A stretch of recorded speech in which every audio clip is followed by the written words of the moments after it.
That is a vibe. Oh. Sean Farnham is over here dancing on the desk. Oh, yeah. You guys don't want to see that. We have 2 scrimmages that you do want to see, though. on the desk. That's happening. He wasn't actually standing on He wasn't the desk. standing on it.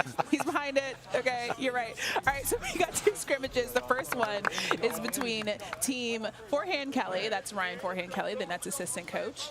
And here is a look at the roster. Sean, when you look at this roster, who are you looking at today? I highlighted KJ Simpson yesterday. I thought he did a great job, the product from Colorado. Today I go with Nikola Jurisic.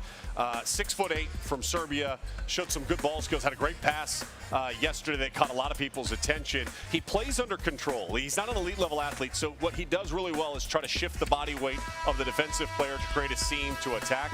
I look for him to try to break out a little bit more today. All right, so Team Forehand Kelly is going up against Jonah Hursku's team. Jonah Hursku is an assistant coach for the Portland Trailblazers. So let's take a quick look at his roster. And Corey Alexander, I'm going to let you give me a guy from this squad that you're looking at. Well, yesterday it was Trenton Flowers who went off, had a great game. So we're going to go with Trevon Brazile. And Trevon Brazile is an athletic, a tall wing. He's not really a 4, even though he played the 4 at Arkansas. He's a guy that I believe will transition to the wing at the NBA level with his length and ability to slide his feet. All right, let's see those guys go at it as tip-off is in a few seconds. The best that they were waiting for us to get them to the tip. Exactly, that's exactly And they were what all they were like doing. standing there going like, is Corey going to stop talking? Exactly.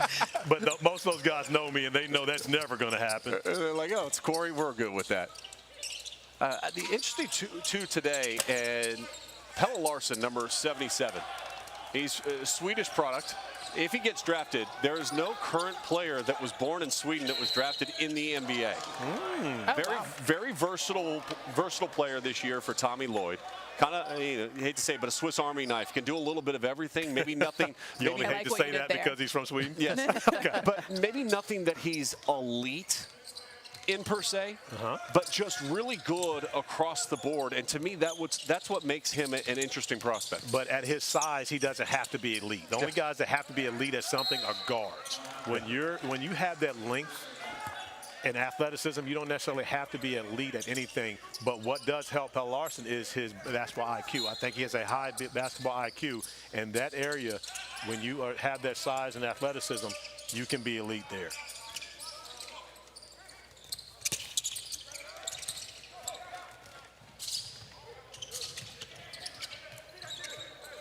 One of the things we're seeing today is a lot of the guys who did not start yesterday getting their opportunity to begin the game today, and I'm sure that's by design from the coaches.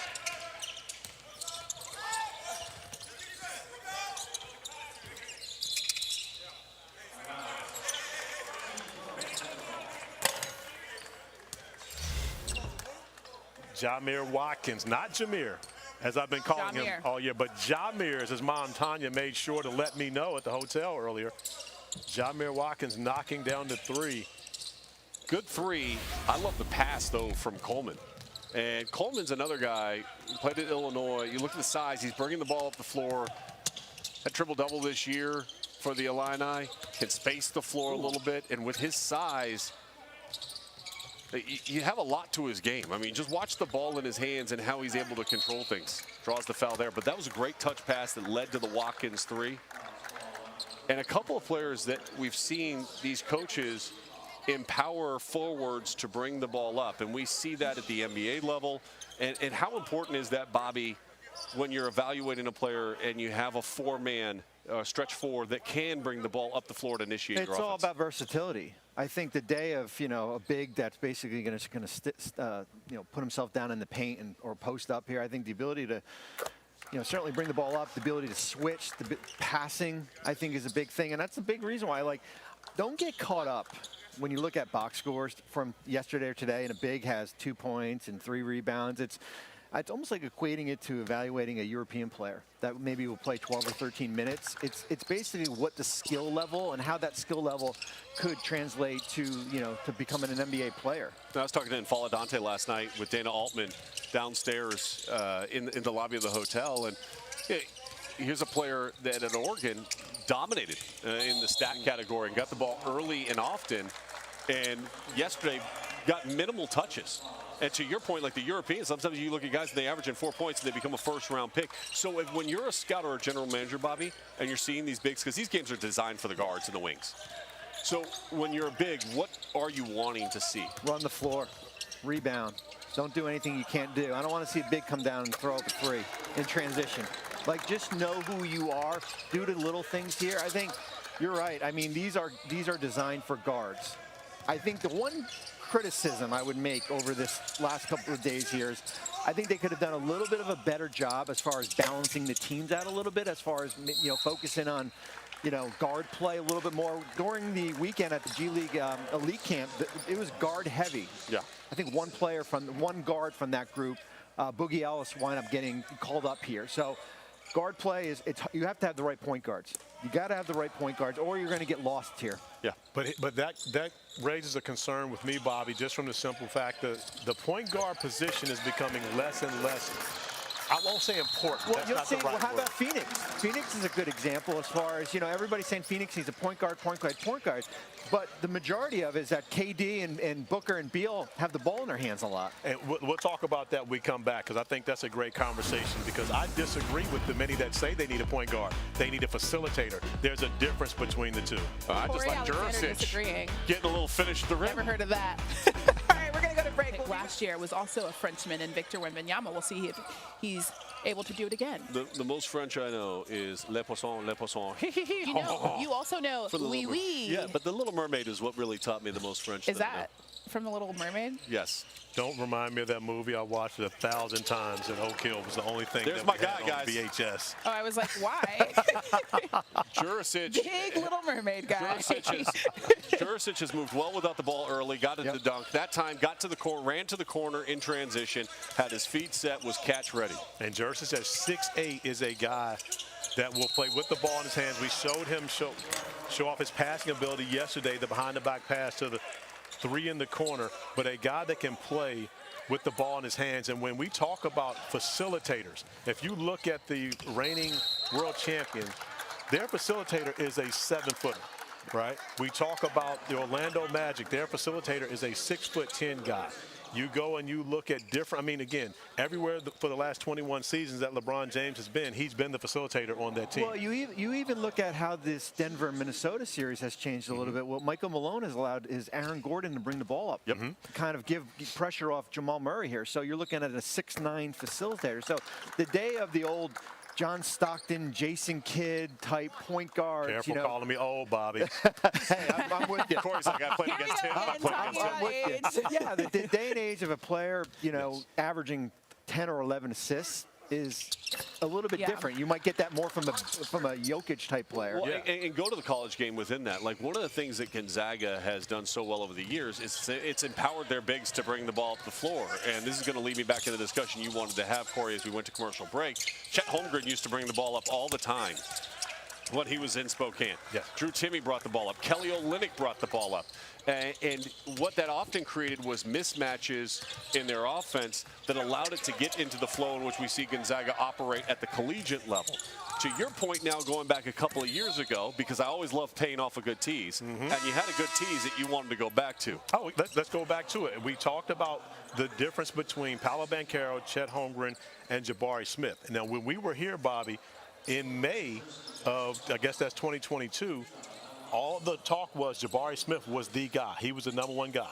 Now, you can attest to, I'm here standing on the desk at this point, Christine. I'm up on top. Yeah, Paolo Banchero is the best guy. He's the best guy because he's a playmaker. That's what the NBA, you have to have one of those guys. It doesn't necessarily mean a point guard, but a playmaker, a facilitator, someone who makes his teammates better.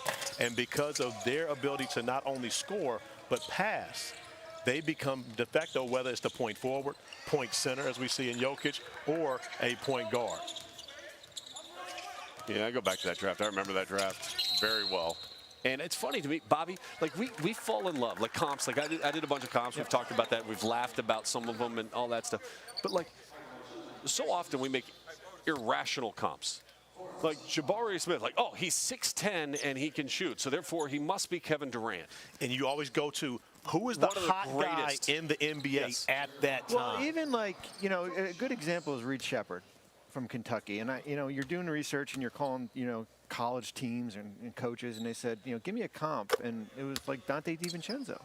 And for some people, they would be like, wait a minute, like that's DiVincenzo went in the teens and Shepard's a top 4 or 5 pick. And I'm like, no, like the ability, what Dante can do defensively, the ability to make a shot. I know he struggled a little bit in lastly in this series here, but for him, those are kind of, the safe, like when Bronny James talked to the media, and he said this to me last week, he said, what's your comp?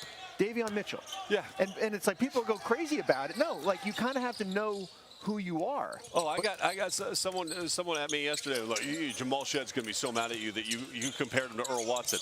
I'm like, he's going to be mad I compared him to a 15-year vet that made $200 million in the NBA? Wow. Like, I don't want to disappoint the guy. And was then became a coach. And was also a coach, like showing off his basketball IQ. Great pass ahead. Look at that. But no, I agree. And again, if that's how Bronny feels, that his comp is Davion Mitchell, that is a great comp, because Davion Mitchell is a smaller guard who is an elite level defender, can make shots. Yep. But again, and that goes back to my conversation with Rich Paul regarding the self-awareness that Bronny has. He knows that he's not his dad, right?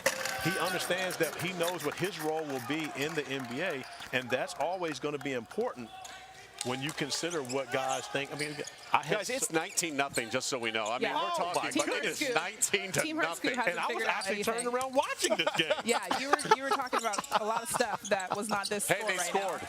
They scored. You jinxed it. It's all your fault, Farnham. I've been really impressed with my guy Jurisic so far to start this first quarter. I mean, he did not start yesterday's game. He starts today, and he has come out and been aggressive, good ball movement, attack the paint, extra pass that time. KJ Simpson, once again, looks really much so in control of what's going on out on the floor. And let's also consider that Team Hershey won by 20 yesterday. Yeah. So they dominated their performance yesterday, but the scouting report changes on day 2, right? When you know my guy Trenton Flowers has struggled because he played so well yesterday, they know what to take away from him. All right. Shout out to Team Hershey finally getting on the board here. Thank goodness it's a basketball. Welcome back to the 2024 NBA Draft Combine here in Chicago, Illinois. All right, here is Jonathan Givony's latest mock draft. You see him at number 1, going to the Atlanta Hawks. It is Alex Sarr. And with that, we welcome him into our set. Welcome. How's your time been here? I mean, I feel like you haven't really been playing as much, obviously doing as much since the first day of the Combine, but what has your experience been since you've been out here? Yeah, I mean, it's been great. Really busy. You know, they got us doing a lot of things, making sure everything's all right. So doing a lot of things here. Well, for people that may not be as familiar with your game, what do you feel are the transferable attributes that you have that come immediately over to whatever team drafts you? Yeah, I think my defensive versatility, my rim protection, and then offensively just my overall versatility too. And Alex, of course, you watched a lot of college basketball with your brother Olivier going to Wake Forest for 3 years and then finishing his career at Kentucky. Yep. What was your decision process like to not go to college and decide that you were going to stay in Europe and then find your way to the NBA? Yeah, I mean, since I was 14, I knew I was going to go the pro route. I knew when I was turning 18, I was going to go pro before entering my name in the draft. So it just made sense for me. And, you know, I'm happy I chose that right. As we take a look, let's go. Make people understand the versatility you have. We'll take a look at some of your highlights. Take me through what you see as you watch yourself play and how you approach the game every single night. Yeah, I mean, you know, I always try to bring a lot of intensity overall, you know, like helping, recovering, you know, just playing hard and trying to erase mistakes and making sure we win the games. Alex, as you look at the international influence in the NBA and you look at guys, of course, that you watch growing up, playing at the NBA level, is there anyone that your game reminds or you watch that you remind of that game? Yeah, I mean, you know, Giannis, when he came in the league, I was young and I was watching all these highlights and trying to pick things from his game.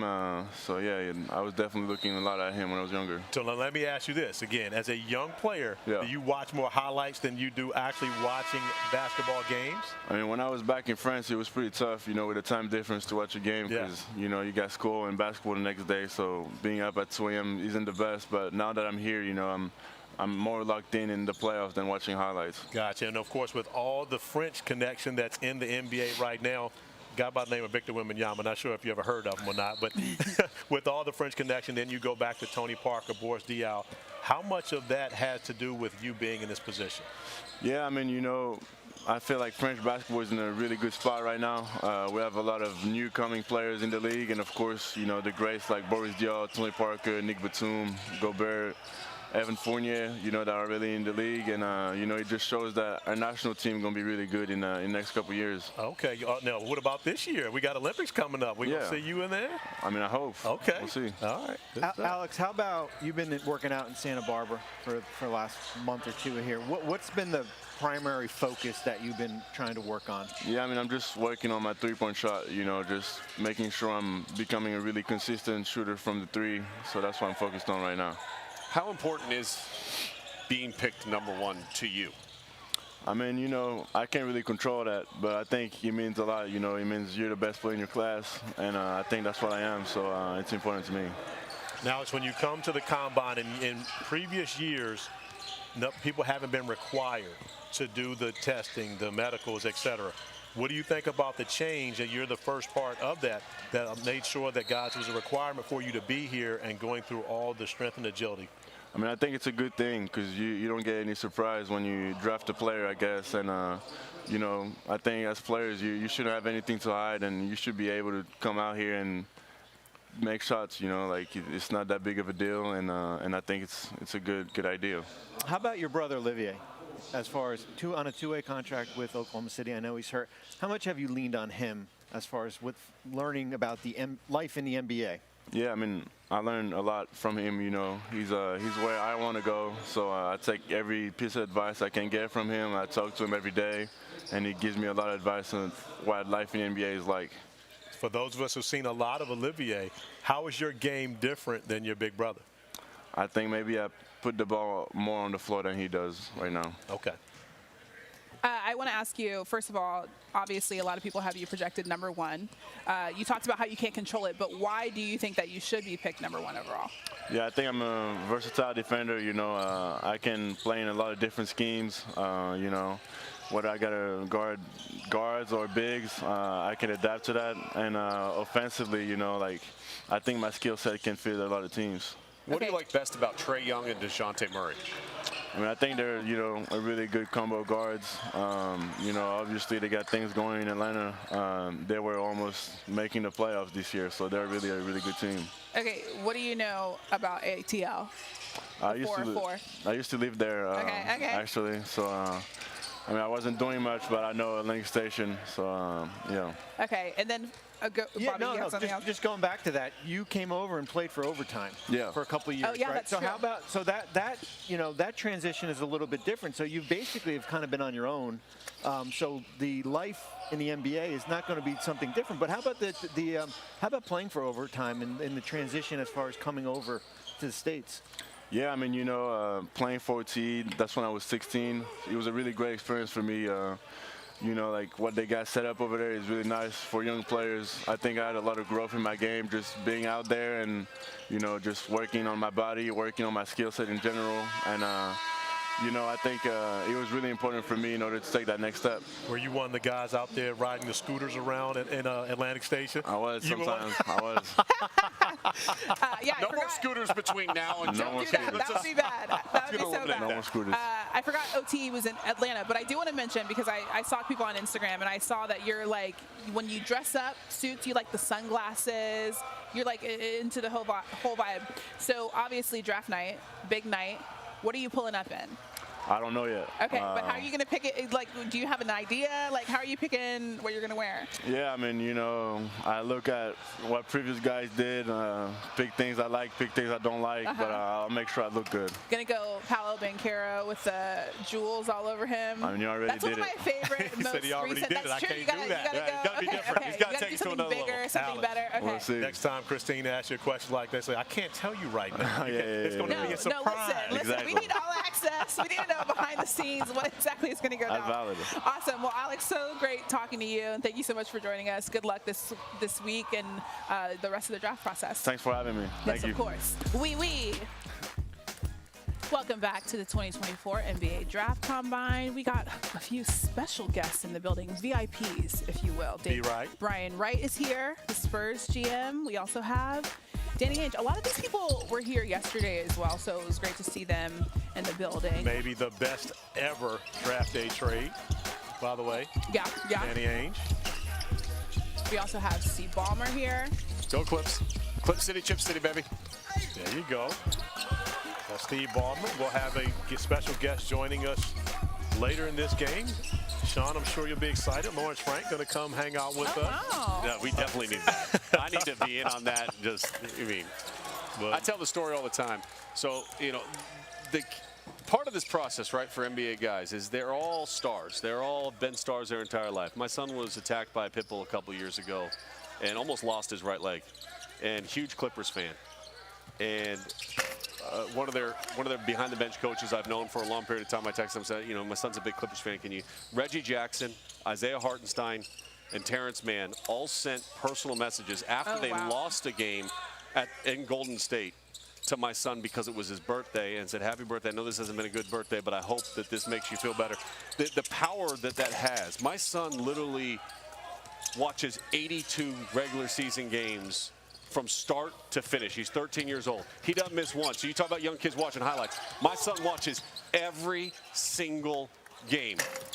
The joys, the pain, the frustration, it's all experienced. But let's talk about this now. You grew up in the Bay. Who was your team growing up? I didn't have a team growing up. Okay. So like the Warriors played in Oakland, and I used to go sit at the top of the old Oakland Coliseum. And I would sit in the last row, and a lot of times I went because I wanted to see like Sean Kemp and Gary Payton play with the Supersonics, or MJ would come to town and you get to see Michael, right? But those were the teams that I would see. Not that I was against Run TMC. They were great. Oh, absolutely. But they just weren't my team. Right. So that was my I grew concern. up with nobody. Right. So being that you grew up with nobody, it wasn't difficult for you to become a Clippers fan. Right. So you weren't a Lakers fan that had to switch in the city. Yeah, no. Okay, because that's No, I covered the Lakers. Frowned upon. I covered the Lakers before I came to ESPN. I did sideline reporting with the Lakers for like 3 years.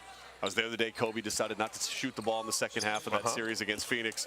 I was with the Clippers when they made their run to play Phoenix that same season against the Raja Bell, Tim Thomas, Phoenix Suns team. Yeah, okay.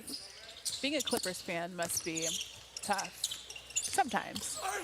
They were the #1 seed. We're not playing the playoffs. That's the thing that I was going to say. Thursday night at 8:30 Eastern on ESPN, we'll have Game 6 of the Western Ties between the Nuggets and the Timberwolves. Coverage begins at 8 Eastern with NBA Countdown. By the way, Denver leading 3-2. I mean, they're just not playing right now. I'm going to lean in now and block your view every time you have a guest. So that's my trip. That's where I'm headed tonight. I'll be there, ESPN Radio, Game 6 tomorrow night. So looking forward to that as well. And getting to see that matchup. Going to be interesting to see how the Minnesota Timberwolves decide to defend Nikola Jokic They did tomorrow last night. Well, but here's the thing with that, Sean. The best game defensively that the Timberwolves have had was when Rudy Gobert was back in Minnesota having his first child. Yeah. Karl Anthony Towns and Naz Reid both defend Joker much better than Rudy. And they have done that a lot in this series. I was shocked to see how much time Rudy spent guarding Joker last night. Well, attempting to guard Joker last night. It didn't work out very well. This is 37-16 here, folks. All right. With a timeout, we'll head away in a little bit. And we'll be back here because of the mandate that says that players that are currently playing with their club teams overseas, they can stay there and continue to play. But one guy, Nikola Topic, he actually isn't playing right now. He was recently injured. JG has an update with him. Yes, Nikola Topic, top 5 prospect on my big board. Got hurt in game 1 of the Adriatic League Finals. A very scary looking injury, non-contact. He injured the same left knee in early January. He missed 4 months of action. This was not what NBA teams wanted to see. But we got very good news yesterday when we learned that he will not require surgery. It's just a sprain. He's expected to be out for about a week. I spoke with Nikola, and he told me that it was really more of a scare than anything. He froze up when the injury happened. He thought he was getting, he's out again. He was wondering what's going to happen. He was very upset, and then he got to the locker room and he found out, wow, actually I'm not in that much pain. I'm okay. So great news for Nikola Topic. He's going to Treviso on June 4th for the NBA Global Camp. That's where the NBA is inviting all the top international prospects who are not here in Chicago. Zachary Riza-Shea, Nikola Topic, Tijan Salan, Juan Nunez. 6 guys in total will be there. So he's going to conduct a very thorough medical, which all the teams in the top 15 are going to get, and people are going to be looking very closely at because of that knee injury. Jonathan, where's that camp at? In Treviso, Italy. Not a bad place. I'm just saying, if they want to send us out there, we'll do that one as well. When you say us, JG's already going, my friend. No, but I'm just saying I'd like to go as well. Like, I'm available. And, I'm sure they'll have scrimmages. We can do those. That's hilarious. Yeah, I'll take that flight too. Bobby, I wanted to ask you, because obviously it's day 2. We've seen a lot of these guys yesterday versus today. Is there anything different that you're looking at when it comes to these players today? You know what, A.J. Mitchell, number 53 in white from Santa Barbara. I wish we had a camera just on him from a defensive standpoint. I don't think he's scored yet, and I think he's 0 for 3. But he just had 2 possessions on the defensive end where he had a steal and a layup, and he's been a lockdown defender. So what does that mean now? So that's a 4-year player from UC Santa Barbara. Now you're looking at teams like Phoenix at 22, playoff teams that have limited flexibility to add in free agency, to go out and get one of these established players that we've seen in the past that maybe can come in. Denver has done it before. Julian Strawther, who's not in their playoff rotation, they went out and selected him last year late in the first round here, because this is, at the end of the day, for some of these teams, this is their free agency. They're going to get the best player here, not, who could be a veteran minimum player. Okay, so we see 51 best prospect according to ESPN.com. But after watching him for the last 2 days, he looks the part of a guy that can come in and can contribute and can help right now. Has he played his way up, in your mind, into that back half of the first round now? He should, at least under consideration. I think, especially what we've seen here. And it's all about competing, right? It's all about competing. I think there's such little wiggle room between where AJ is and some of the other players in this draft, where 50. What's the difference between a 51st? On par, he gets a rebound, yeah, plays great defense, gets the rebound, goes down, and dribbles behind his back, finishes over contact. He averaged 6.5 assists last year. The number came down. I talked to him. He wasn't fully healthy this past year. Played through some nagging injuries. I mean, that's what teams are looking for. Comes down on this possession and draws the elbow to get the offensive call and give possession back to his team. So they're getting blown out, but watch this play. I mean, just the ball handling, and because he's not an elite level athlete where he's finishing above the rim all the time over the top of people, he does an excellent job of sealing and creating angles and extending away from contact in order to finish. So I ask you guys both this, and again, I made the comment yesterday, for a small guard, right? A.J. Mitchell, and he's not that small. Actually, he's 6'3.5", good size there. What is he elite at? What is his superpower? I think defense. Okay. I think that's what he's going to be elite at, as far as, putting him out, and certainly based on what the lineup is. His footwork is terrific. I think defense. I think you're dead right on his defense. I think the other thing offensively is ability to read on-ball screens and set his teammates up. So, like, if you and again, he's not going to come into the NBA and be a guy that you're going to look up and say, hey, you need to score me 20 points. But can you come in as the backup point guard and make sure our stars of our organization are catching the ball in the area they want to catch the ball in the rhythm that they need to catch the ball in to get better shots. And here's the other thing, and I'm watching this Denver series, and Monty Morris hasn't been able, has been able to crack the lineup in Minnesota here. So it's like players like, veteran Monty, players like him, can you put him in a playoff game for 7-8 minutes? Similar with Christian Brown with the Nuggets. Can you put him in there 8-9 minutes here not lose anything if Jamal Murray comes out of the game. Yeah. And I think that's what teams are looking for. And as you said, like teams in the back end of the 20s, teams that are in the playoffs. Maybe Miami at pick 15 could fit that style, defensive-minded player.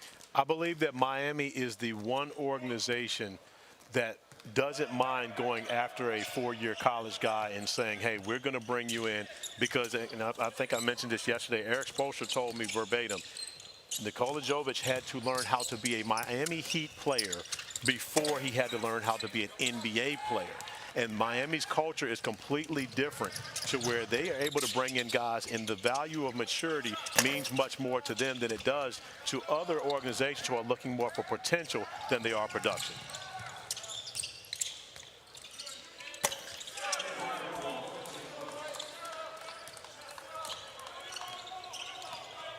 Team Hershey trying to get back into this game. They're doing it with the guys who were starters yesterday and now coming off the bench today. So we've seen a tremendous amount of separation between their two units. I think that goes back to your point, though, Corey, you made yesterday. All these guys, if they make the NBA, are coming off the bench.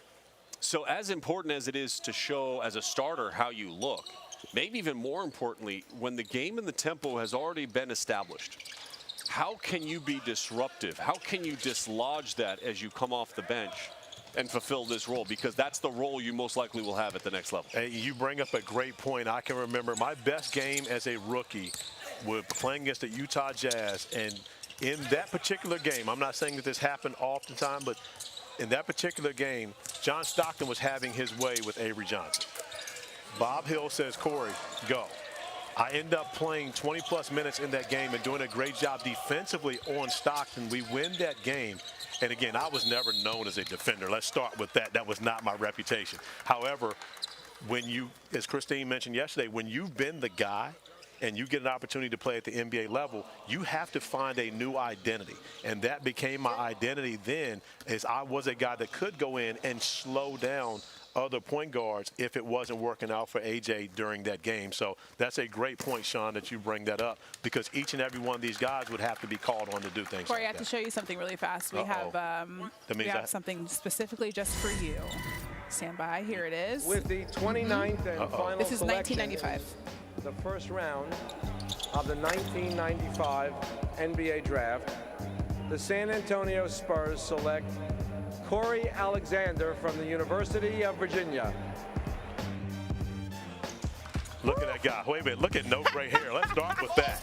Let's start with no gray. My hairline was in better shape at that point. But Christine, one thing's for certain. It took me probably 10 to 15 years after that happened to actually see it. I didn't see that live. Oh, really? No. So what were you doing? What were you looking at? So just a quick backstory. You look exactly the same. No, look at the grace. Look at the grace. But quick backstory, I broke my ankle the first game of my junior year at the University of Virginia, right? Sit out the entire year, come back the following year, play the first 19 games, break the same ankle, same spot the next year. So 2 ankle breaks. The second time I have surgery in February. Have a press conference right after, I'm going pro. I'm not going to come back for a 5th year. Everybody thought it was crazy. Like, why are you doing this? I'm going to graduate from the University of Virginia. I didn't come to college to be a great college basketball player. I came to get a job. My job was I wanted to play in the NBA. With that, I end up being passed on. I worked out for 9 different teams. I was passed on by the first 8 teams. And my agent was getting phone calls, and I'm at home in Waynesboro, Virginia. I'm not at the draft. And my agent's getting phone calls, and he's just looking at me. They're scared of the ankle, passing because of injuries like Sean and I have talked about. After Seattle takes Terrell Ford at 27, Greg Popovich calls my agent, George Bass, and George says, this is Pop, wants to talk to you. I get on the phone with Pop. Pop says, we got you. He knows Utah's not taking me at 28. They're going to get me at 29. Immediate tears running down my face. I go outside. So I never saw that, but I heard the scream from all my family, my friends, this, that, and other when it happened, because they didn't know. But I was no longer in the house. I was outside, full tears at this point. So therefore, it took me a long time to actually see that clip of David Stern actually calling my name. That's awesome. That is so awesome. Yeah, so And again, still get emotional even looking at it right now. I was trying to watch the game. I didn't even want to see it when you guys were saying, look at the screen. Super cool moment. That is awesome. It's life-changing. Awesome. It's a life-changing moment. It's a dream. Absolutely and for all these guys on the court right now, they're dreaming of that. Yeah. Right. They want to hear their name called.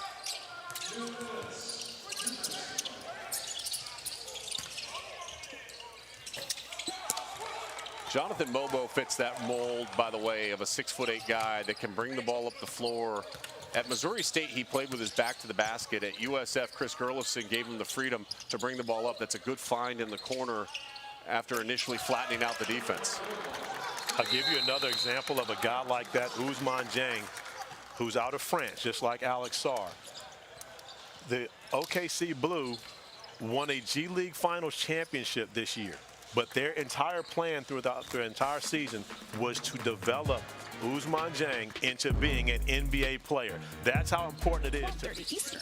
I would also say this, though. She had 20 points yesterday, didn't shoot the ball well, had too many turnovers. She's a rookie. Exactly. Like, It's I don't expected. understand what, like, anybody is expecting. Like, I thought, like, obviously the turnovers were a little high. She's got to cut those down. She's also joining the team that had the worst record in the WNBA Which is last why year. they picked #1 overall. So it's not like she's joining a championship quality team at this point in time. But I'm really excited to see how game 2 goes for her. Can I ask you guys this? Who was Caitlin Clark right before Caitlin Clark? What do you mean, in the W? Sabrina Ionescu, yeah. right? It took a year or two to realize that Sabrina Ionescu was better as a secondary ball handler. And now playing with a point guard with the Liberty, they're in the finals last year. When it's all said and done, that may be the best case scenario for Caitlin because she's going to attract so much attention anyway. So putting the ball in her hands to start every possession, she's going to see the best defender, and she's always going to have to do, I mean, again, she's a great passer. We understand that, but so was Sabrina. Remember, Sabrina was a triple-double every game, it seemed to be, in college basketball. She was the first player ever to have 2,000, 1,000. Right.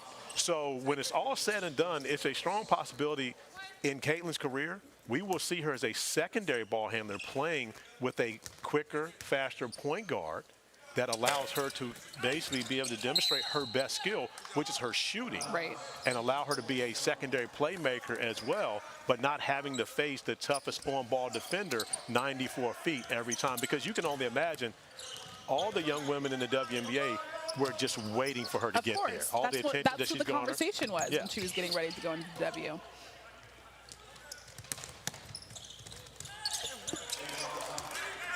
You know, it's a 12-point game right now, but it feels like there's better flow than what we saw yesterday. It feels like guys are more comfortable. You know, certainly I think White has made a little bit of a run here. I mean, after that, you know. Well, their defense to start the game was Oprah Winfrey defense. You get a bucket, and you get a bucket, and you get a couple more buckets. Hey, we're in the shot. You bring up Oprah, man. You bringing receipts, my man. More and more the part of a guy that could end up being picked #1, #2 in this draft. And certainly I think the upside because of his age and skill set, there's further development to be had. Sean, I believe we've made it very clear, at least I have, that I hate comps. But I'm going to give you your props because I know you're doing your research and you're doing your work. But more importantly, you're not comparing guys to NBA top 75 all-time guys. That's what gets me with the comps. It's when you're comparing guys to Hall of Famers. I think this is a very good comparison. And you also consider the fact that it took Michael Porter Jr.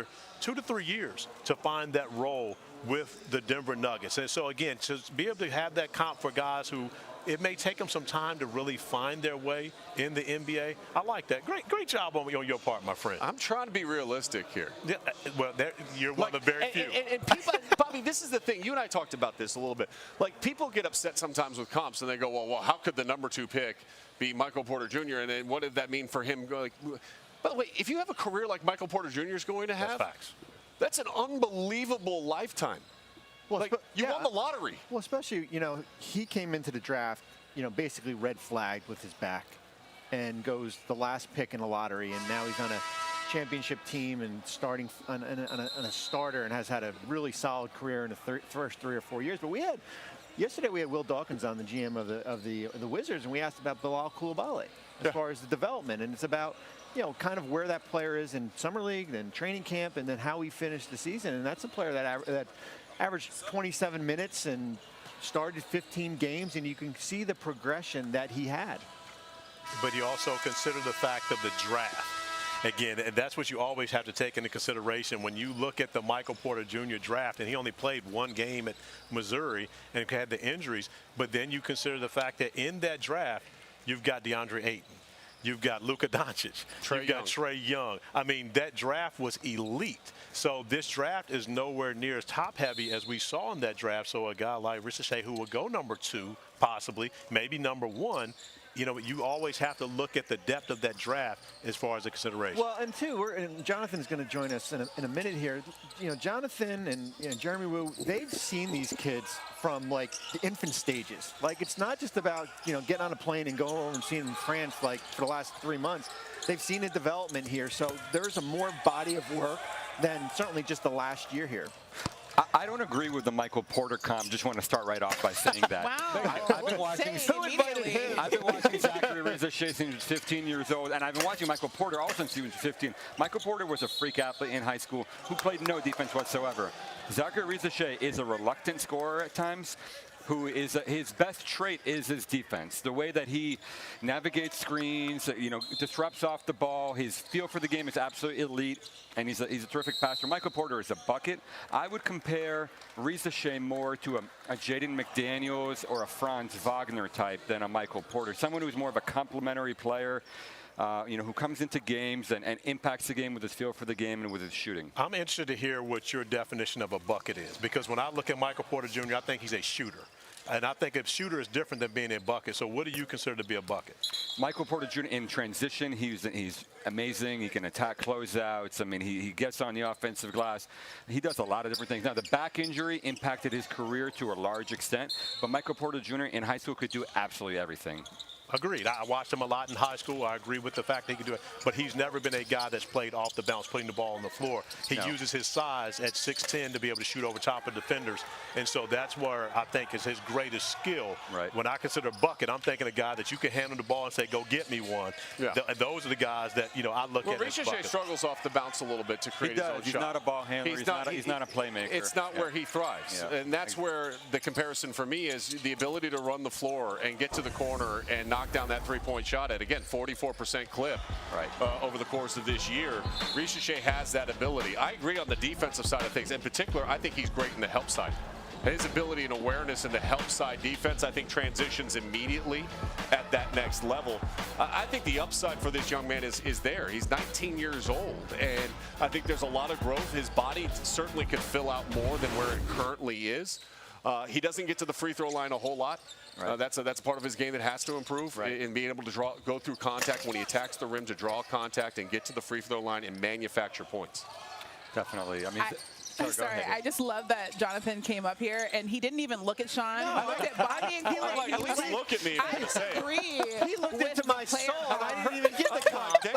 I've been hearing the comment for a long time. I got yelled at. We got to put this to rest right now. I'm like, you know what? Who invited this guy to suit up here? Let's get him out and get him a pole. I'm going to go back to the undrafted guys now. He's like, I don't know. Look at Where's Jared McCain? Isn't he up here? Can we get a TikTok in or something with McCain? And to Sean's defense, and I didn't say I like the comp just from the standpoint of you didn't reach for a top 75 guy. I haven't seen Ricochet, so I can't even tell you what his game is like. But by the way, the thing with comps, and you know this, the thing with comps is there is no player that is exactly the same of any player. Ever. Yeah. You're one of one as a player. There's only one Corey Alexander, I think, that I've ever met. Right. And it's Thankfully. you. Well, okay. But like there's me. Actually, that's true. My son's name's Corey Alexander. Forget that. We may look at comps differently, and that's the beauty of the discussion point. So I'm not mad at all. Yeah. But like you look at it and you say, okay, what are some of the skill traits? What are some of the length and the traits that an individual player has that can bleed over into another area? And for me, that's how I approached it when I looked at all of them. And also in your defense. Like Jamal Shedd is, by the way, not Earl Watson either. No. But there's traits within that that you can compare to as far as the intangibles and leadership and aspects of his game that immediately come into an organization, and you make an organization or a team better. But in your defense also, if you see the two of us in Colorado Springs at USA Basketball or even on our Zoom, this is what we do. We argue. And so, I'm just like, you go, let's argue with me. Welcome to the family at this point now that JG doesn't agree with you. That was amazing. like, wow. Game 1 of the French League playoff starts tomorrow. A lot of these people in the gym here are getting on a plane, going to France today to watch Zachary Rizochet in the playoffs. Some big games coming up for him. They want to see him be assertive. He went through a long slump here for about 2 months where he couldn't make a basket. Can he be the #1 pick? Absolutely. He's #1 on my big board. I would take him #1 for sure. I thought you had Sarr on Big board, mock versus draft. mock draft. Okay. That's different. Yeah. Hey, All right. Look at you. This is how you play both sides. JD, make sure you It's stick hard to be around. wrong, you know. Make sure you stick around after the commercial to yell from outside how much you disagree with Sean's comp on Jared McCain, who's going to Let's see join what I us got next. for McCain. Let's see what I got for that guy. I got Wait, America's season. Got Talent. Derek, what's the guy's name? Derek Ho? There's Alex Sarr, by the way, watching the games today. I'm crying. I will never get over that shade that JG just came up here. This is unbelievable. And threw towards Sean. All right, so we mentioned it. Jared McCain is going to be joining us right after the break, the #1 TikToker in this draft. Next. Welcome back to the 2024 NBA Draft Combine. Look at this little bio. Jared McCain, the Duke freshman, 2024 ACC All-Rookie Team, a bucket. The most notable probably for a lot of people who don't watch that much basketball, 2.8 million TikTok followers. I follow you on TikTok. Thank you. Yeah, he is joining us now. We're so happy to have you. I'm not going to lie. You're my favorite college basketball player. Oh, I appreciate that. Okay, That's so low. we did Duke UNC this year for game Why day. is That's it the that, why. though? You have to, No, you I can't can just say explain it. Give us the Listen, why. I'll explain it over the course of our conversation. But we went to Duke UNC this year, and I really wanted to get my nails done with you, but Jay Billis stole it from me. It's totally fine. okay. Seniority rules. I don't think it's fine. No, it's not fine. You It's seem not. bitter. You're You right. seem I am bitter. very, very bitter. But I do want to start this conversation off and say, I'm 2 days into college, Oh, my and I'm gosh. 3 lectures behind. There's this guy that's Oh, in goodness. Cullen. Oh, goodness. You're like my spirit animal. Oh, I appreciate that. Very talented guy, She right? just called you an I do animal, want to by the ask way. you, spirit animal. You're I too understand. old He's trying to to- he's trying- understand Thank you, that. Jared. Start Thank you for joining You're us. We too appreciate old it. Thank you. to Our time is understand up what now. that No, I actually know what that part of it is because I've known him since he was much younger, and he's been doing this forever. So Yeah, I I'm sure. absolutely get It's who get he that. is. Yes. But you're a very talented guy. Obviously, you're out here for the NBA Draft Combine. So how has your experience been? What has been your favorite part? How have you been taking this all in? Yeah, it's been a dream of mine to be here. I've been watching it since I was a kid, seeing friends I've played with on Team USA, Anthony Black last year, watching him go through the process, and now seeing people I played with and against in high school, seeing them after this long college season, and just talking to them about it. It's been cool to just see everybody you've been friends with for a while and just seeing them again and congratulating them. All right, so you are, I will say this. You're the one player my daughter knows, and she's 17 years old. We live out in California as well, but she's the one, she knows you based on the TikTok stuff. See, told you. How have you created this, and how have you branded yourself this way and chosen this as the path to expand out your reach to non-college basketball fans to bring them into the shop of college basketball, now professional basketball? Yeah. It started in COVID. I knew I couldn't be made fun of. I was away from school and stuff. I've always loved to dance, always loved to sing. Been something I've been doing since I was a kid. And I didn't even realize it was a business until like the NIL stuff, and I was able to make money in California. But yeah, it's something that I've always loved to do, and then bringing it with basketball, it all combined, and that's kind of where my growth went. But then seeing people who they call me TikToker, and they don't even know I play basketball. That's the funny part of it. Who's the best teammate that you had at Duke when you asked them to join you on a TikTok, and who was the worst that you were like, oh, man? Okay, I'm going to go. All the freshmen were pretty cool with it. Sean Stewart, probably the best dancer on the team. I'll give him that for sure. Caleb, could fix his dance moves a little bit. TJ, a little shy. But, they were all cool with it. The worst one, Flip was pretty bad. I was going to say Flip has got to be the worst. Yeah, Flip was pretty bad. I'd probably go Flip. All right, let's talk about on the court. Let's change the subject a little bit here. What do you think is your best skill set? If you're meeting with teams, which you've started today and we'll go to Friday, teams want to know, why should we draft you? How do you fit in? What do you think your best skill set is? Yeah, I feel like I have a lot. But my best skill set, I think the most translatable is the shooting. It's been my thing since I was a kid. It's just being able to shoot the ball. But other than that, I feel like I'm a winner. Everywhere I've won. State championships. I've always played in the big games, bright lights. That's when I feel like I play my best. So being a winner, and obviously I think the shooting is going to be my most translatable skill. And, of course, I always talk well about you when you're not around, and when you're here, I don't like to say good things about That's you. fair. That's fair. Yeah. But when you look at what people say about you, right? And again, you attack everything with a smile. You mean like you're out there, you're getting 36 at Florida State with a smile on your face. So would you do that when you hear what your weaknesses are? What are you hearing that people say that you don't do well? I think a lot of people think the defense is probably the biggest thing. ISO defense. I think I'm a great team defender. You know, I didn't get to showcase a lot of my on-ball. Obviously, we had great on-ball people forward at Duke, but I think it's something I can obviously bring to the table that I'm gonna showcase in this pre-draft process. But I think the one thing I get knacked for is probably the defense, ISO defense, and probably finishing and handling the ball, which I think I can show in this process. You want to tell the world what I gave you on the one dunk that you had this year? What? When I gave you a 6.5 when you actually went down the lane and dunked one, you don't remember that? You gave me a 6.5? Yeah, 6.5. I guess that was the best I could give you on that one. That's rude. What do you mean? That was one of the greatest dunks in Duke history. What are you talking My goodness, one of the greatest dunks in Duke history. From a 6'2" guard, what do you expect? What do you expect from me? Jay Will was a 6'2" guard. He had a few that might have been a little better, but he don't. I think as a light skin, I think it's a little. You know different. what? I got now 8.5 just because of that. There you go. All right. I appreciate it. All right. So let's talk about, because when I watched the film on you and I went back, what I said about your defense is you want to be a good defender. Yep. Like when I watch you play, I think there are holes and some things that you didn't necessarily get to show a lot of this year. But your motor, your feel for the game at both ends of the floor, I think is one of your best attributes. I mean, yes, you can shoot the lights out of the ball, but your feel at both ends of the floor is, to me, something I saw in high school, living out in Southern California, watching you play, and then seeing it transfer over into the college game. How did you develop that feel, that innate ability at both ends of the floor to understand time, possession, the importance of a possession, whether it be defensively or offensively? Yeah, I think when I was younger, I've always played up with my brothers, my friends, and just kind of getting a feel. You have to play with a faster pace. There's length. The physicality is different. So I think knowing that and just watching the game. I'm a big fan of just watching basketball. When you want to win, you'll do anything to win, and that whether that's knowing time and score, knowing when to guard, when to be the help, when to be in the gap. I think it's just over time you get used to it, playing up and playing with older players. You've had your parents, of course, very supportive, both Lance and Gina. And Gina, of course, in the many of the TikToks, out dancing her son. Shout out to Mom, I know she's watching. There you go. She's absolutely tuned in.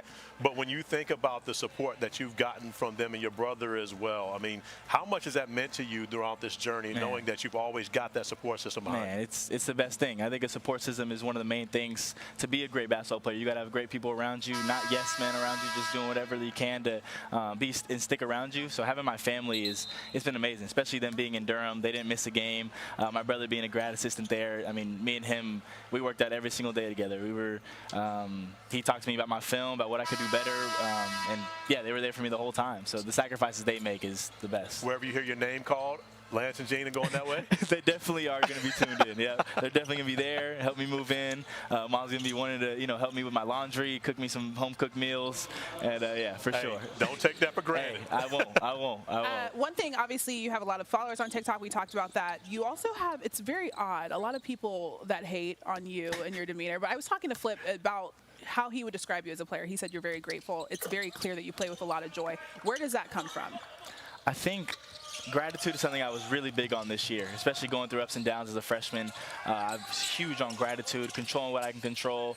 So I think that just comes from my family. I truly think everything I do comes from my family. They've instilled this confidence in me to always be myself, and I think that comes with being grateful and just being happy for what I have, other than the basketball side of it.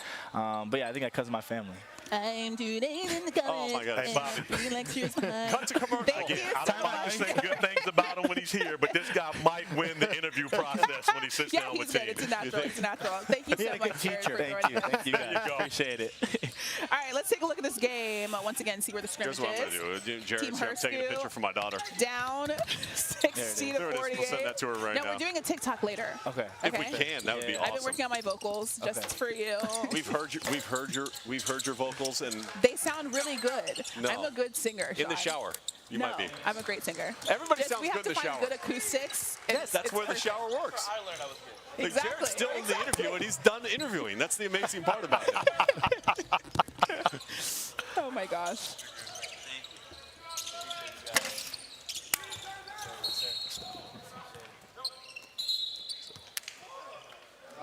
Bronny James is getting stretched out on the second court, and he'll be coming up in the second scrimmage of today. What do we need to see more of Bobby today from him? What do you, if there's one thing you want to look for from Bronny in the second scrimmage, what is it? Yeah, I mean, certainly, shooting the ball a little bit. The 2 makes he made yesterday was floaters, down the lane here. We talked about, the ability to maybe play point guard. I think he struggled a little bit. I thought the game was a little bit too fast for him. I just think, let the game come to him. I think he's going to play a lot better today. I think the game's going to slow down for him. I think there's going to be more familiarity, with his teammates who they basically just kind of put together here. So I'm expecting a more comfortable performance than we saw yesterday. I don't know Bronny very well at all. I know Bryce. Bryce is my young fella, and of course, when you think about Bronny, many of the people that do know him well, and of course watching him grow up, playing for Strive for Greatness, coming through the Nike EYBL, many of them told me yesterday that he played too safe. And again, and that's something that I want to see from him today is not play safe. Just go out and be aggressive. Have fun enjoying this process, doing what you're doing. But more importantly, play in attack mode in comparison to being safe and risking, having those safe turnovers in comparison. If you're going to turn the basketball over, be aggressive doing so. Is it more of a mental thing for a guy like Bronny because there are so many eyes on him going into the Combine? Do you think he came into the Combine wanting to impress, and that's why he performed the way he did yesterday? Listen, this is a different animal. This is not playing at USC against Arizona and having 10 scouts. I mean, look at, you pan around here. It's a job interview in front of everyone. Something that's, different from someone he goes to college with here. So I don't know. I mean, I think he's lived with pressure. He knows, he gets it. Like, Pressure's not a problem for him. No, he gets who. I think he thrives with pressure. I think he thrives with a chip on his shoulder. Thrives with people discounting him because who his dad is, and basically he's going to get drafted by his dad. And he said it yesterday during the media that he wants to be his own person. I think that's part of it also, is always having to prove that you belong. And again, not because of your dad, but standing on your own 2 feet. And I think that's what this has been more about for him. And hearing him talk about it yesterday, I thought that was refreshing for everyone because, of course, he's LeBron James' son. He's been very guarded throughout the entire him growing up, where you don't see him as much, having the interviews, etc. So to hear him talking about that yesterday, I thought was a positive for Bronny. And at USC, Bronny James had to share the backcourt. We see Boogie Ellis playing well here in this scrimmage once again. He's got 9 points. He had Isaiah Collier, who's going to be a lottery pick, and so minutes at times weren't there. There were times when Collier was out for 6 games. They asked him to do quite a bit during that period of time. Consistency was a problem. He can shoot the ball, there's no doubt about it, but he hasn't proven that he can shoot the ball in game action, and I think that comes to question when you're a 27% three-point shooter on the season. I want to say that I may have shot like 27% in my freshman year at Virginia from 3. And I had big games, and I had some games where they were absolutely terrible when you consider if 27% is your percentage overall. But I did watch Bronny at the McDonald's All-American game, and I did watch him at the Nike Hoop Summit. And that was his strength, was his shooting. Now, of course, when you miss 5 months of basketball action, it's going to be difficult to find that rhythm and be able to come back and make shots.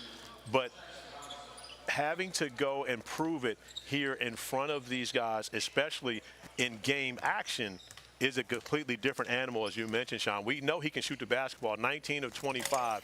At the end of the day, if you shoot it that well with no one guarding you, you want to cut. I mean, the rule of thumb is you cut that in half as far as a game, from the game standpoint. So he still makes you a very good shooter, but being able to show that off in front of all these scouts and execs has been a different challenge. One of the things we haven't talked about with this game that's going on right now is we're showing Bronny. Coleman Hawkins has got 17 points. He's been a little bit of a facilitator of the ball. He has shot the ball excessively well. Jurisic has been great.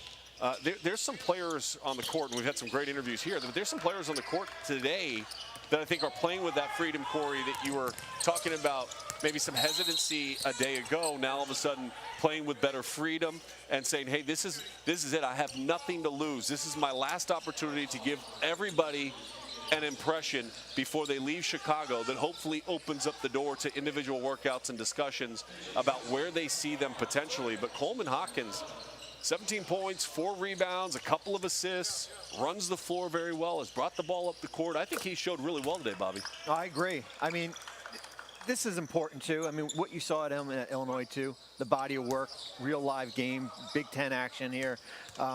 It's going back to what we said earlier. Like there's more of a comfort level. I know this is a 12-point game right now. There's more of a comfort level for players just to play freer.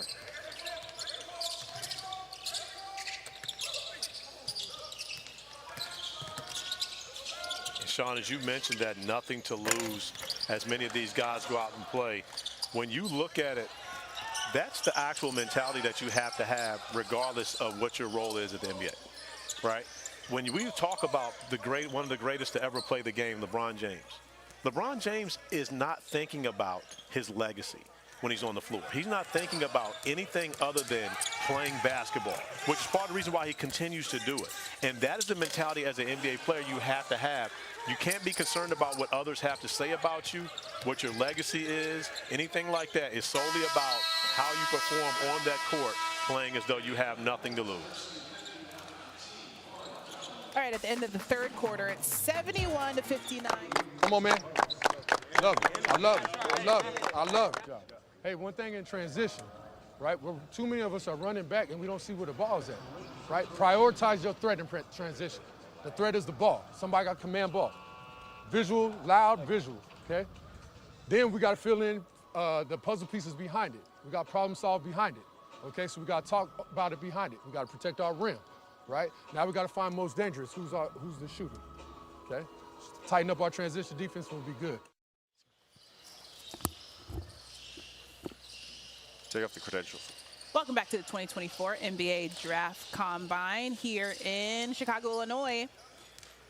Team Forehand Kelly currently up 71-59 here in the fourth quarter as we get started in the last quarter of the game.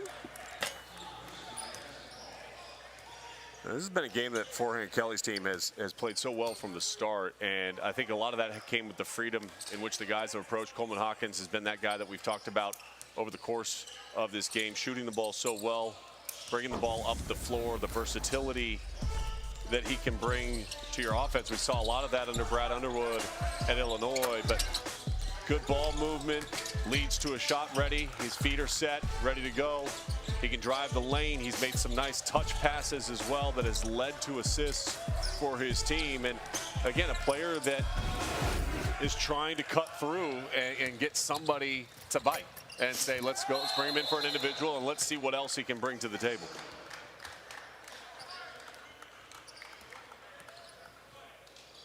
All right, we now welcome in Lawrence Frank of the LA Clippers here today, hanging out with us for a little bit, obviously hanging out at the NBA Combine for a little bit. So there's a lot of guys that are trying to get their names up on the draft boards as we have the scrimmages right behind us, and a lot of guys hoping, of course, to be lottery picks. You guys have pick 46. As you look at the guys and the talent that you see out here, what has been the most impressive to you? Yeah, I mean, look, it's great that especially to be able to see all the guys, you know, and obviously not all of them play.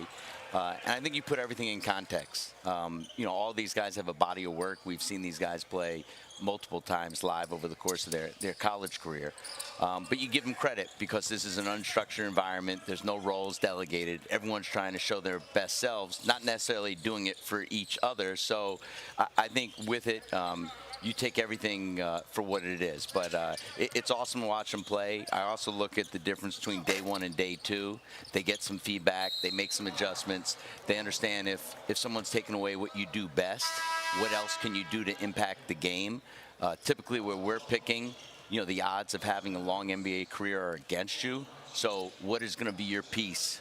How are you going to get on the floor? And then, you know, this has value. The interviews have a lot of value. And you just put it together. But it's a great event where the NBA obviously all comes together. How do you evaluate when you're a team like the Clippers right now in the position you guys are in, where the goal is to win a championship? And health obviously would be a huge component of that. My son is a diehard Clippers fan. I was waiting for that part. I mean, come on, man. Just give me a run in the playoffs one time. But when you're evaluating, how do you evaluate, okay, we're going to draft this player because maybe potential down the road they can become good, or we got to get somebody that can come in and fill a hole on our roster right now because our window is right now? Yeah, I think it's a great question. I think for sustainability, you need good young players. Obviously, we've cashed in a lot of our picks for, you know, guys like Kawhi and Paul George and James Harden.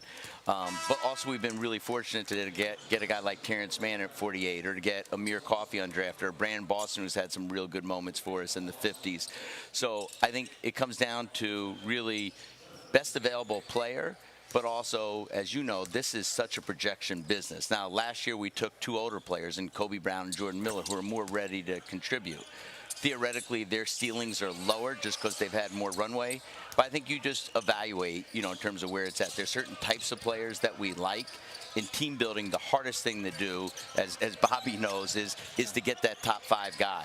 And to be able to get Kawhi Leonard, and then, you know, Paul George, who's been, you know, an all-star, you know, a 9-time all-star, but 3 times with us, and then with James. So it's like what players around him help complement those guys. One thing with our team is we don't have a ton of youthful energy. So the more youth, athleticism, but it's got to be functional athleticism, and that's what's always interesting with all these tests. Like we're not giving contracts to track stars or high jumpers or pole vaulters. Like, it has to be functional athleticism. So the tests are great, but how do you apply that in the game? And, you know, like I said, why there's so many, I don't want to call them mistakes made in the draft, but because you're projecting out what they look like 3 years from now. So it's an awesome process. Well, how about, you mentioned Kobe and Jordan, as far as how big of an offseason is it for both those guys to, you know, this past year was kind of a development phase, and now you're trying to, I don't want to say rotational guys, but based on how you guys are structured financially here, inexpensive contracts, one's on a 2-way, for those guys to take another step. Yeah, I think it's huge. I think a lot of times the summer between your rookie and second year is critical, because in some guys' eyes, they're like, I've arrived. Well, no, you haven't. And so the work you put into it, and they've tasted it, the way that we kind of look at all young players is the first year, we give them totally the benefit of the doubt. Like, it doesn't, they have to follow the developmental plan, but regardless of what the results are. The second year is you have to show something. And the third year, it's go time. Either you can or you can't. And I think it's a very, very important summer for those guys. And also, I think Kobe has the archetype of someone who's a multi-positional player, high IQ, quick processor. If he can consistently make threes at a higher level than he did this year, I think he'll have a part. Jordan showed he's one of the better G League players. You know, he's, you know, all rookie G League team and had a chance to win, you know, Rookie of the Year. The challenge is what transfers. The G League's terrific, but the size, the athleticism, it's a different game. But both those guys are extremely hard workers, and to your point, Bob, you need young players on you know, cost productive, you know, efficient contracts to be able to produce.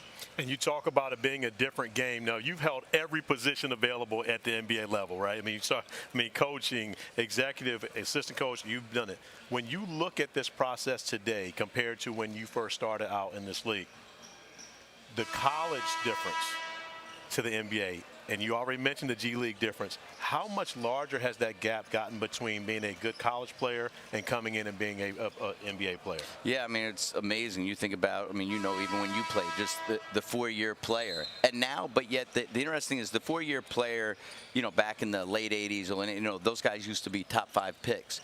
What you are seeing, I don't know necessarily if it's a trend or not, is these older players, because of COVID and due to, is like, they're retaining more value now. Before, it was if you were old, you were discounted. You were automatically a second-round pick. Mm-hmm. Now you see with teams getting value of these guys that and some of these guys have become big-time producers in the league. So even though age is a factor, just because, you know, again, typically, you know, the older you are, the lower the ceiling, and you have to make decisions on guys. Players have shown they come in all ages and everything, but it's unbelievable to me when I come back. Like Bobby knows, when I was in New Jersey, when I came as a coach, quite frankly, I barely watched the games. I was just talking to other coaches. But like I remember it when it was at Moody Bible, and like Jamal Crawford, one crossover, he walked off. It was drop the mic moment, and then all of a sudden there. And then you have guys even like Stephen Hunter, who played at DePaul, that like elevated him.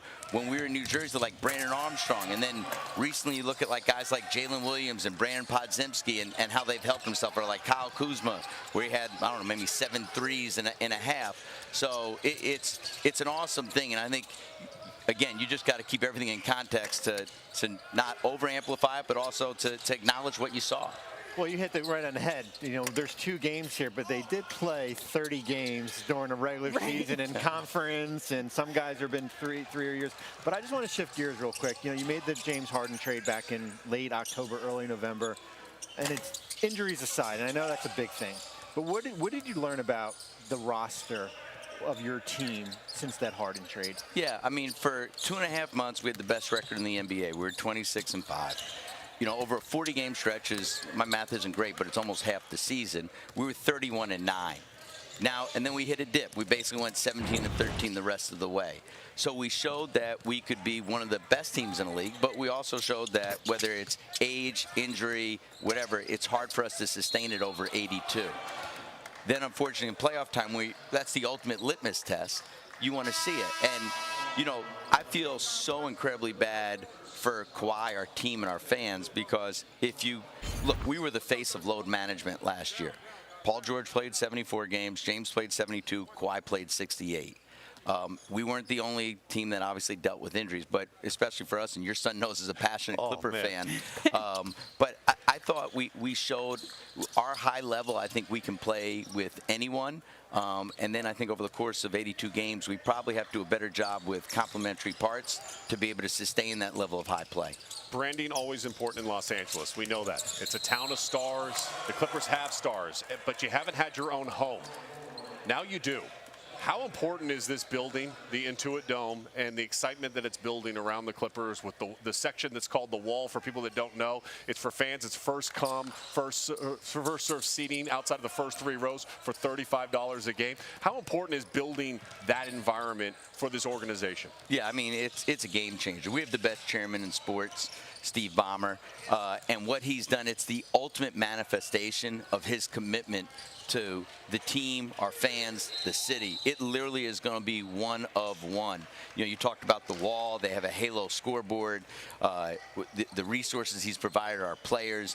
And one of the things that's important to Steve, because he is a fan of the game. You know, everyone makes fun about all the bathrooms and stuff like that because you want to wait on lines. But, like, literally, you go up to the last row. You have the same leg room that someone would have sitting in the 4th row. He is the common man. And even though, obviously, has an unbelievable net worth, he's a very normal person, and he relates. And he goes to games. He goes to AU games. He goes to football games. So I think it's just going to be the ultimate manifestation to all of it. And finally, we won't be playing every afternoon, weekend game at 12:30. Felt like 9:30. So our players are extremely appreciative. Yeah. And I know you oftentimes sit with Mr. Ballmer during games. Have you ever been caught with one of these before when he, likes it in the celebration? I only do it once a year. There you go. That's it. I'm up there because I got to make sure, I'm a little guy. I can get knocked out. So I got to be careful. You don't get to punch you getting punched in the face. That's a good look for you. Well, thank you so much, Lawrence, for joining us on the desk today. My pleasure. Thanks for having me. There we go. Go Clips. There it is. I was honestly, when you first started asking the question, I was like, are you going to say your connection to the Clippers at all? But he did it. And are you going to ask for the season tickets like you were talking about? We'll work on that. You got to just keep Terrence, man. He sent a video to my son when he got attacked by a pit bull. And it was after a loss to Golden State. This was 2 years ago, March 8th. And just the unbelievable impact that your players had, because there was Reggie Jackson, Isaiah Hartenstein, and Terrence Mann all sent a video to my son when he was in the hospital. Wow. Meant the world to him and locked him in as a Clipper fan for life. That's awesome. Your son doing better? He is doing better. Good. That's good. Good. Our players stepped up. No, they were unbelievable, and I think that's the connection the Clippers have to LA. Like the Lakers, they're the Lakers. We all know the Lakers and respect the Lakers and their organization. But the Clippers, the way that they interact with the community has been off the charts important. And I think that's as important to anything as a father. For my son to wear all 6 jerseys during the playoff game, there you go. That was good. The problem was the playoff game we went to was Game 5 against the Mavs. We won't mention New Jersey's next year, though. Awesome. Thanks so much, Lawrence. Thank you. All right, team Forehand Kelly up 80-65 here in the 4th quarter. 4 minutes. Welcome back into the Wintrust Arena here in Chicago, Illinois. Team Forehand Kelly up 82-69. Any guys that have been standing out to you, Sean? I think Coleman Hawkins, again, just ability to read the floor, get the ball in his hands, deliver a pass on time, on target. I know it didn't relate to a It's game 6. Wolves. Versus the Cavs. The Celtics currently lead 3-1. Game 5, by the way, is tonight. Welcome back into the Wintrust Arena here in Chicago, Illinois. Team Forehand Kelly up 82-69. Any guys that have been standing out to you, Sean? I think Coleman Hawkins, again, just ability to read the floor, get the ball in his hands, deliver a pass on time on target. I know it didn't relate to a bucket right away for KJ Simpson, but it's the small things to me that stands out. I mean, just his continued ability to control the ball, show guard-like skills with his size. I think he's done a lot of good positive things for himself today. I agree wholeheartedly. I believe he's been the guy that stood out throughout this one. And when you consider what Team Herscu did yesterday, winning by 20, to see Team Foreman Kelly coming out and having this type of performance against them shows a lot of that comfortability that we talked about, guys playing on that second day, being able to get a little more comfortable in this environment. All right, we now bring in our NBA insider, Adrian Wojnarowski, joining us. He'll be joining us throughout the day as well. Okay, Woj, it's day 2 of the scrimmages. Obviously, a lot of players a little bit more comfortable. What do you think is the #1 thing that NBA teams are looking at when it comes to day 1 versus day 2? Well, I think people want to see consistency. You know, guys who played well day 1, that they continue at day 2, and guys who, you know, didn't do as well in the scrimmage. You know, do they look better today? And, you know, listen, I think this is one piece of a very big puzzle for front offices. And, you know, they've been evaluating these players, many of which, you know, back since high school, perhaps multiple colleges, lots of different situations. And this is another situation with new teammates, new coach, new environment, that they get a little bit more information on them. Can I ask you a question? Sure. The Woj bomb. How do you prepare for a Woj bomb as we go through this process? Because now we're getting to the part of the season where the games are kind of done. We're in the draft process now. Free agency coming up. Guys making contracts. Trades potentially being made this offseason. Could be a wild offseason for you. Like, is there a preparation process for you in that? Lift weights. I can tell. You're right. I mean, that's the obvious part of that, I think, to everybody. It's a 365-day-year conversation you're having with people in the league, and so things start happening, and you hope to report on them. Can I take your job for a little bit, because I have a bomb myself? LeBron James, by the way, guys, is going to be here today. I know we said that yesterday. It didn't happen, but today when you say this we, are you speaking French again? No. Okay, but I'm I just could checking. because it means yes. Okay, because I didn't say that. He will be in the building for Bronny's scrimmage. And that translates, Woj, you just have an article out or just posted as far as where the Lakers are as far as with their coaching search.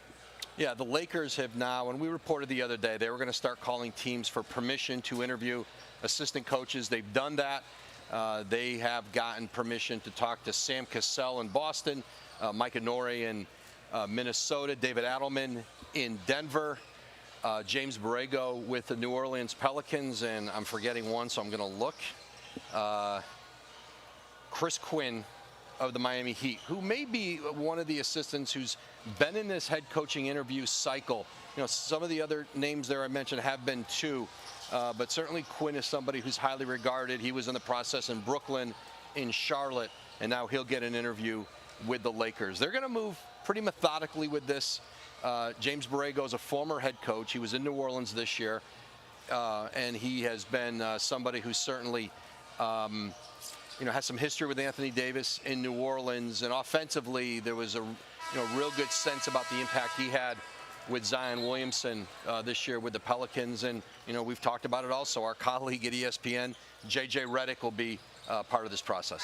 There is LeBron James in the building, along with Savannah James, his wife.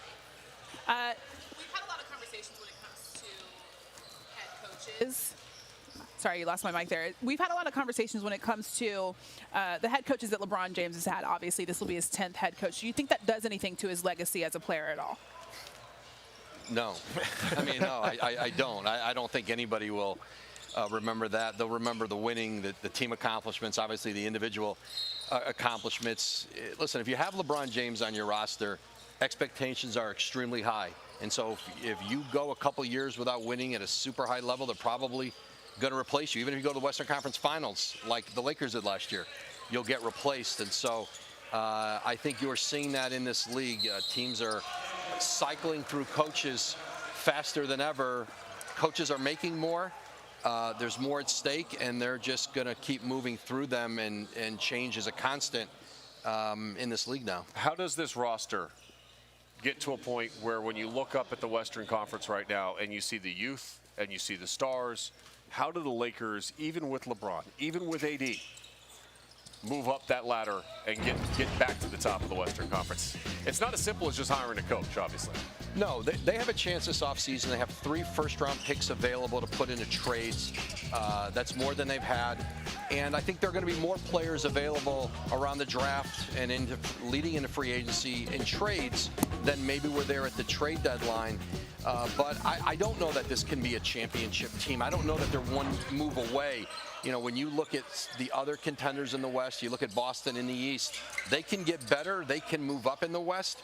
I don't know that there's one deal out there that all of a sudden you say they're ready to take out Denver, Minnesota, and Oklahoma City. Yeah. That's going to be even better next year. Well, and that's the thing. And if you have a little bit of a red flag is that, you know, Anthony Davis and LeBron James played the most games together since the two were put together in 2019, and you still a first-round exit in the playoffs here. And hopefully you're waiting for a healthy Jared Vanderbilt or Gabe Vincent, you know, certainly, you know, have a year like he did in Miami. But we'll see what happens with their first-round pick. New Orleans has until June 1st to defer, which I would say likely, I don't want to put words in David Griffin's mouth, likely could happen here. And that gives them gives them the first-round pick that they could potentially move, as well as those 2029 and 2031 first. I've said all along, I think D'Angelo Russell kind of controls a lot what will happen this offseason based on that $19 million player option that he has until June 29th here, and whether he opts in or whether he opts out, that could give them some, you know, some additional flexibility. Rob Pelinka obviously having a quick little combo with LeBron. I do want to ask you, because we talked about Bronny feeling more comfortable, hopefully on day 2 than he did yesterday. Is there any added pressure? Because we've been talking about also trying to, you know, not always be associated with his dad. Is there any added pressure with him here? First of all, he's going to be associated with his dad for life. You always are. His regardless name is LeBron of whether James. or not your name is LeBron James and your dad's LeBron James. But Bronny's played with his dad. You go to the AAU line. His dad used to come out and dunk in warm-ups at times. You know, at SC this year, he used to show up at games when the Lakers had an off night and they were at home. He would show up to the games and sit center court. So he's used to his dad being in the building. I don't think this adds anything more than what we've already seen. I mean, there's not a player in this venue that has more of a spotlight on them. Whether you want to believe that he's the most important spotlight or whatnot, the spotlight on Bronny James is international. It's not just nationally. People care and they want to know what's going on and whether or not he's going to be good enough to play at that next level. And it's been there forever, so Bronny's used to it at this point. But Woj, I'm going to switch gears completely, get off the Bronny and LeBron conversation, and ask you about, and when Christine asked about how do you prepare, well, I'm sorry, Sean asked about how you prepare for a Woj bomb. There are 3 huge events as far as the NBA is concerned throughout the year, gatherings, all right? We've got the G League Winter Showcase, we've got the Combine, and we have Summer League. Which one of those for you individually is most important for what you do, or is there one that's most important? I don't think one is more important. I mean, again, you're talking to people 365 days a year in this job, and it's just an ongoing conversation.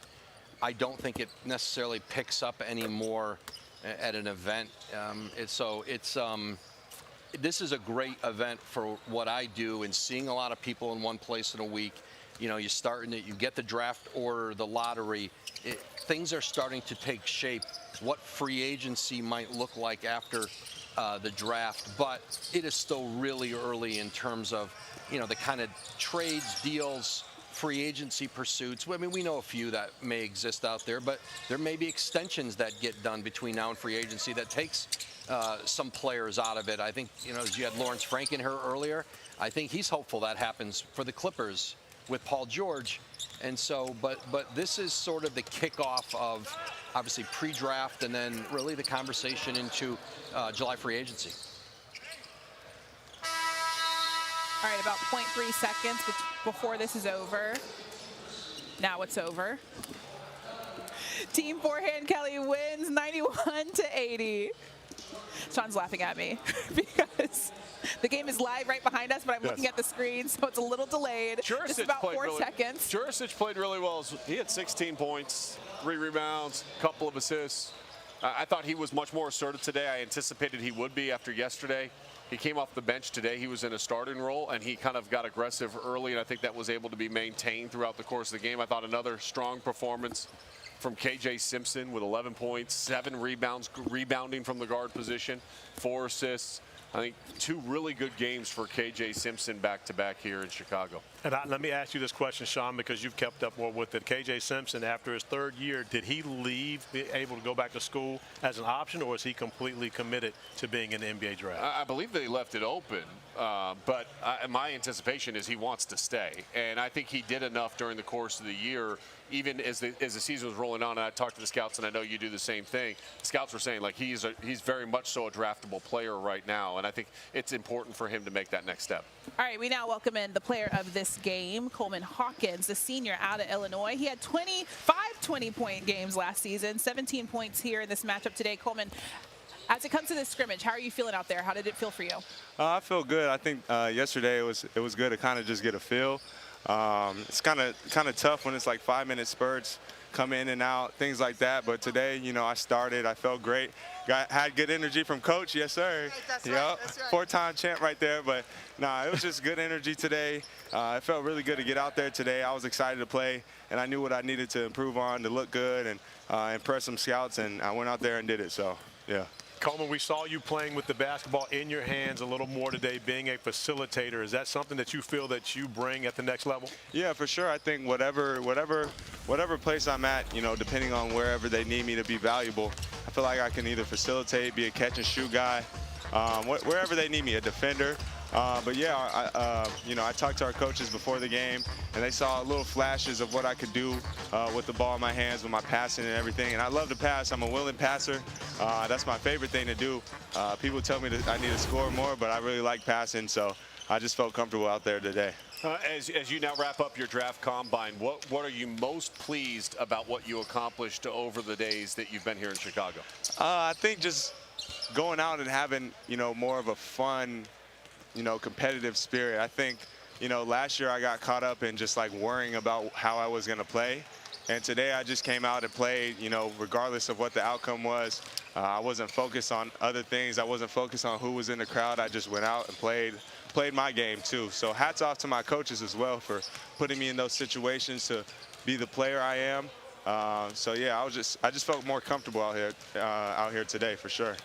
Awesome, Coleman. Thank you so much for joining us. Congrats on the win, and congrats on an awesome combine, my friend. Thank you. I appreciate you guys. Thank you. His squad gets the win in the first scrimmage of the day. The next one is in about 12 minutes, and LeBron James is in the building to watch his son, Bronny James, get ready for game 2. I would be happy about getting to the league instead of me thinking about playing with my dad. But that's like not my mindset right now at all. I'm just trying to put in the work and see where it takes me from there. I just want to, you know, have people know my name is Bronny James and not being, you know, identified as just LeBron James' son. I feel like that would be a great angle. It's got to be tough being LeBron James' son and playing basketball, I would imagine. Of course, all eyes on Bronny James as he gets ready to take the court in just a little bit.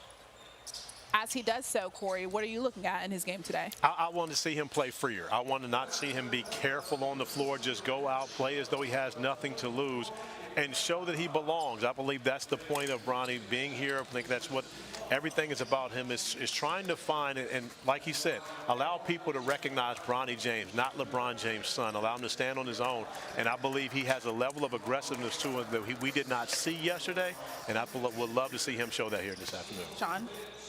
Yeah, I mean, look, he's got to cut down his turnovers. He got beat on a couple back doors yesterday. You know, we talk about him and the players that he comps himself to. Davion Mitchell, an elite-level defensive player, without question. That's his strength. You look at Drew Holiday; he impacted the game at the defensive end. Those are two of the players he mentioned yesterday. How disruptive can you be at the defensive end of the floor? How dialed in every single possession, on ball, off ball, at that end of the floor. Because if that's going to be your calling card, and that's what you want your calling card to be, then sign up and make it happen. Well, we saw it in game one, right? We've talked about A.J. Mitchell a lot here. It's almost like he has to kind of be that type of defender here where maybe you're picking up 3/4 of the court, you're being a pest. I'm not really looking at the stat line for him. I don't care if he's 2 for 8. You know, certainly I think being comfortable, finding a role, how he fits in. He's a terrific young man. Locker room, you're not concerned about here. But I agree, I think he's going to play more freer. I think we saw that a little bit in the first game with some of these players here, and I am expecting a better performance than Tuesday. All right, this game's about to tip in just a little bit. We have Team Jason Love of the Philadelphia 76ers. A reminder that current NBA assistant coaches are coaching these teams up today. When you look at this roster, Sean, who are you looking at? Well, obviously, Jamal Shead had a great game yesterday. Look for him to continue to be a leader at that point guard position. I'm going to go with Enrique Freeman, though, because we talked about him off the top. Bobby mentioned it as one of the bright spots in the Stars. He made a huge impact on the scouts in attendance yesterday.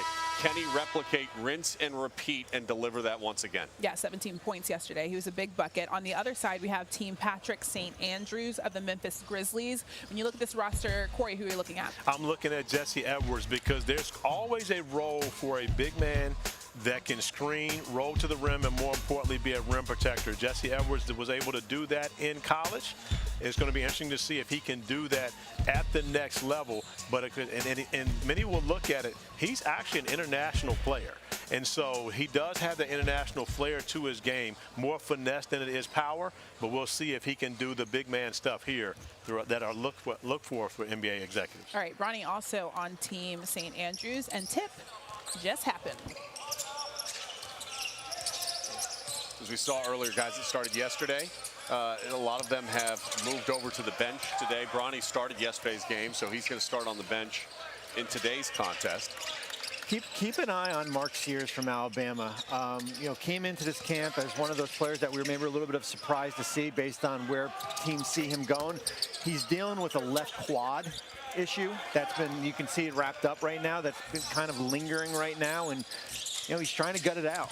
He didn't play yesterday. No, he dealt. You know, it kind of flared up a little bit. We saw him on Tuesday do when he was doing the shooting drills and the agility drills, because he didn't do that on Monday, and it kind of flared up a little bit here. You know, 4-year guy, 2 years at Ohio, 2 years at Alabama. Still has the option of going back by May 29th if he wants to do that. I think the thing that I look at with him, you know, obviously we talk about his size, right? And people say he's 5'11", but the clutchness of his ability to make shots, the ball in his hands in big moments, time and time again, and he made that. Now, and you had a glimpse of him and the role difference between a year ago at Alabama versus this past season at Alabama, when you had Brandon Miller and other players around, where you were facilitating the offense and making that work more than anything. I think that there are some things that you look at with him. Despite his size, he can finish over length. He showed that over the course of this season at Alabama. You don't want to say Jalen Brunson, but Jalen Brunson light. You don't want to say that. That's what I'm saying. Listen. But you're looking at body style. And again, Gavoni, relax. All right, but you look at body style, okay? You look at body style, and you look at size and experience, and the way that he kind of can score in bunches. But Jalen Brunson's 6'2". That's a difference. But one of the things that I look at, and when you talk about a smaller guard at 5'11", you know, I think the prototype right now is if you're going to be a below 6-foot guard, it has to be Jose Alvarado. I believe he's the guy that you look at as the benchmark. Well, Mark Sears played on a great offensive team in Alabama, right? Jose Alvarado was the ACC Defensive Player of the Year.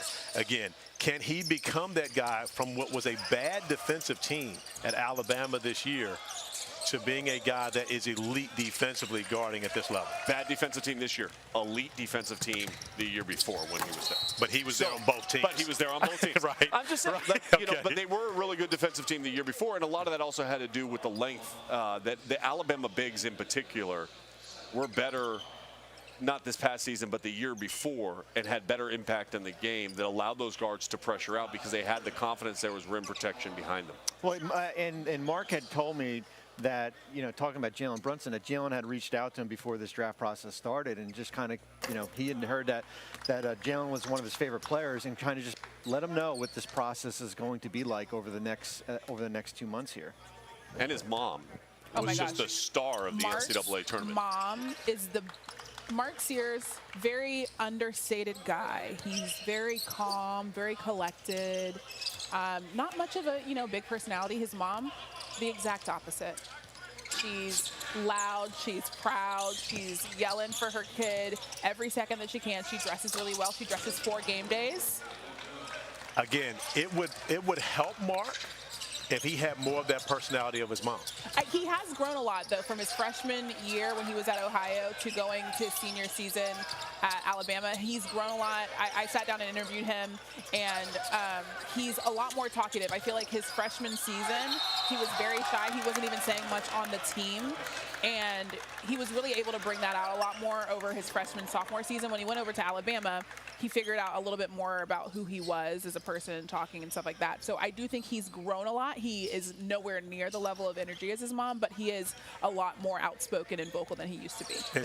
And the person he admires the most, our own Reese Davis. Oh, wow. If Reese is watching. Okay, same RD. High school. Oh, yeah, that's true. Muscle Shoals, Alabama. I sat down with him and I helped him with his interview stuff. I saw a little bit of more of an engaging personality. He gets it, right? That's going to be, as far as, if he's going to lead a team, it's not going to be the quiet leader. It's got to have to be a little bit more outgoing. I tell you what, early in this game, and Dante's done a couple of really nice things. He did a nice screen, then re-screen quickly to open up a 3-point shot. Good post defense 2 possessions ago. That time he got caught a little bit in no man's land.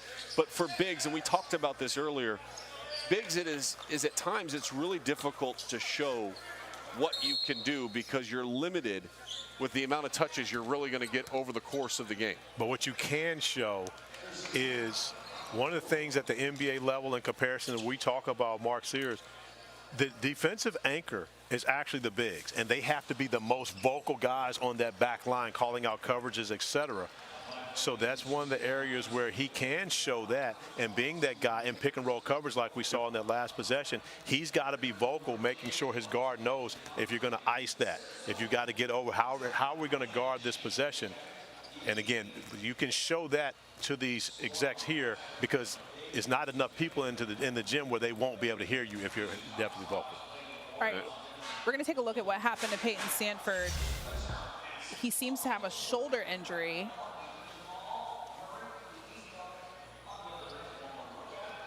That's weird. It doesn't seem like there's much there. Yeah, it doesn't look like there was much contact. Watch his left hand right there. Oh, left yeah. hand. Yep. So yeah, it is his left shoulder that he seems to be holding. But to going back to Dante, coming out of high school, one of the top prospects in the country, and reclassified up, as you mentioned yesterday, Corey, without injury. If he hadn't suffered the injuries that he has sustained, he's probably already in the NBA.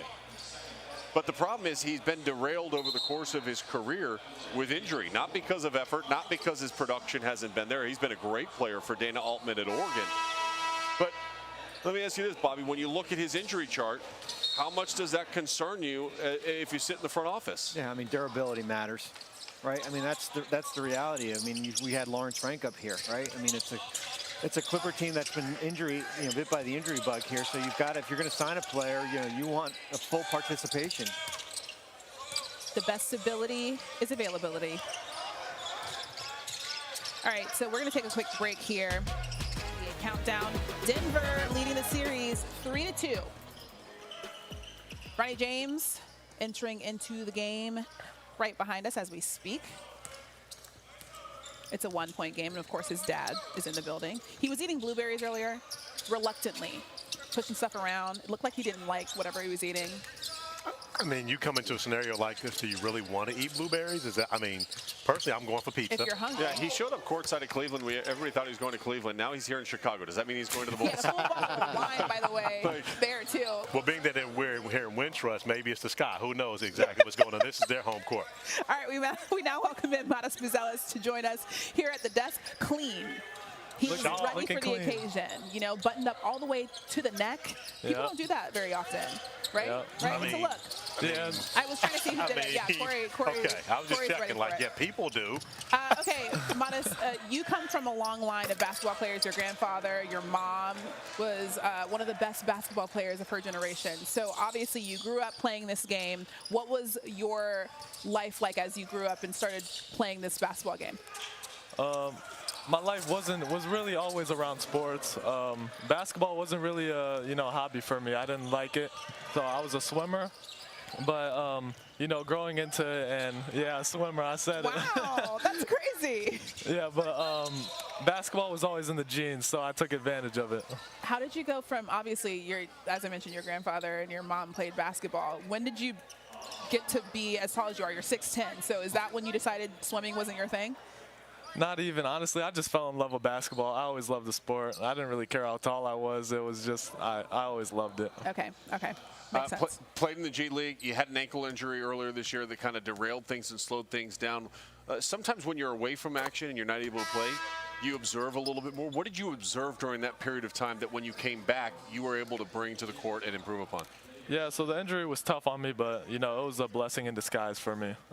Getting to watch the game from a different angle, it helped me a lot this season. And I'm not going to say it helped me a lot, but I got to watch the game from a different angle and, see the different sides of, like, the ball, the offense, the defense. But, yeah, that's what I'd say. I'd say it was a blessing in disguise. And, I never really got injured before, so it was difficult for me. How about playing with the Ignite this year?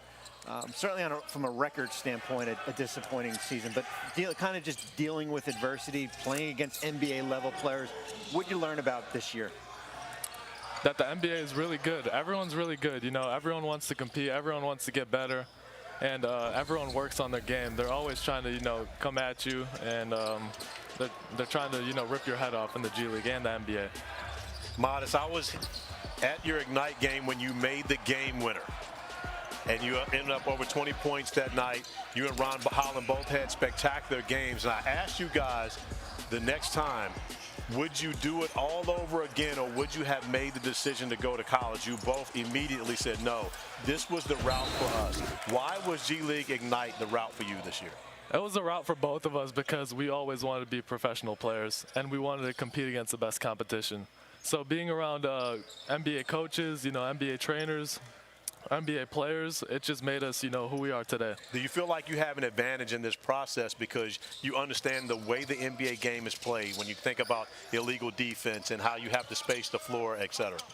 Definitely, I feel like I have an advantage. We played NBA rules. We played with the NBA ball. We shot the NBA three. We had the shot clock. So I'd say we definitely have an advantage for sure. A nice stop and pop by Bronny James, by the way. A little shot fake, got to the elbow, elevated up, able to knock down a shot. What's the best attribute that you think you bring? For fans that didn't watch a lot of the G League and maybe not be as familiar with you, what's your best attribute? I think my best attribute is that I could do everything. I'm very versatile. I could play defense, I could play offense, I could block shots, I could shoot the ball, I could pass the ball. I feel like I could do everything on the court. So, one of the things I ask you guys always at the McDonald's All-American game, you'll probably remember this, is after you've made all this money playing basketball and you've had a great career, what are you going to do next? Now, I believe the first time you told me you didn't know yet. Do you have an answer for me at this point? I want to be a coach. Or I always want to be around basketball. I love basketball. So, a coach, commentator, let me tell you what, much less pressure on this commentating side. Coaching is tough nowadays. Yeah. I'll take the challenge. I'll take the challenge. Due to longevity of what we hope for our two careers, I think coaching is a great avenue for you to go into. That's right. Stay over there. Modest, you're chill. You're so chill. That's the one thing that I just learned about you. You're all lean back, just very comfortable. So you could do this commentating thing for sure. You're already ready for it. I think so. All right, thank you so much for joining us. Enjoy the rest of the draft process. Thank you, guys. Appreciate it. His name's going to get called early in this draft. He projected at number 6. Could go above that. As we've said all leading up to this draft, how many guys' names over the next couple of 6 weeks or so are going to be able to separate themselves through the individual workouts and maybe get to that point where they climb up the ladder. One of the things you're going to see with Modest is his skill level, especially at 6'10". When he walks into a building and has an individual workout, his skill level is extremely high for a guy like that. And Christine, do you feel like he needs to put a little bit more weight on him? Absolutely. Okay. He does. He needs to get stronger, but and he's put on weight. He's gotten stronger from where he was a year ago coming out of high school by being in the Ignite program. But there's only so much you can do as an 18, 19-year-old. I mean, we're seeing that with Victor Wembanyama. Time will allow you to be able to develop as far as your muscle mass, et cetera, as you go along. It does feel like, though, Wemby seems to have, even though he's very slender, he does have a lot of muscle. It seems like Modest may need to put on a little bit more definition when it comes to that. That's because Victor's 7'5". So, again. Well, even like, Chet Holmgren. I mean, how much more weight can you put on? I mean, with his frame and everything, it's just about kind of getting stronger in his base, just from a strength standpoint. That's actually where it all is. We talk about that base, and Modest mentioned being a swimmer. The guy that I played with had the strongest base of all time is Tim Duncan. And again, I've had the opportunity to be teammates with Tim Duncan and David Robinson at the same time. David Robinson looks like an action figure. Like you rip off the plastic, he's acting brand new because he is just all muscle everywhere. But he didn't have the base. Tim grew up as a swimmer. He had a strong base. He had strong legs, so you couldn't back him down. We talked about how Joker is backing down Rudy Gobert, but he can't back down Karl Anthony Towns. It's because that strong base. So even though you may look more muscular, it's that base that matters, especially for post players at the NBA level. Growing up as a swimmer is so interesting to me, and then becoming an NBA player. Well, Tim Duncan had a pool built. Breaststroker. That's true. Tim Duncan had a pool built outside of his bedroom, his first house in San Antonio. You wake up, you walk out French doors. There's a 10-foot pool right off of his French doors to open up our bedroom. And now, mind you, this is not in a multi-million-dollar home neighborhood. This is a starter home. Yeah. But, I mean, that's how much he was into swimming. And, again, of course, it helps you in every area physically. Very good, conditioning for sure. Bronny's going to be at the free throw line here with 0.2 seconds left to go as they attacked in transition, filling the lane. That's one of the things he did really well, actually, at USC. The ability to run the floor, fill the lanes, and try to get ahead of the ball. And he, with time ticking away on the clock, was able to do that and get the trip to the free throw line. I don't think athleticism will ever be a question with Bronny. It's just the fact that he doesn't have the size to go along with that athleticism.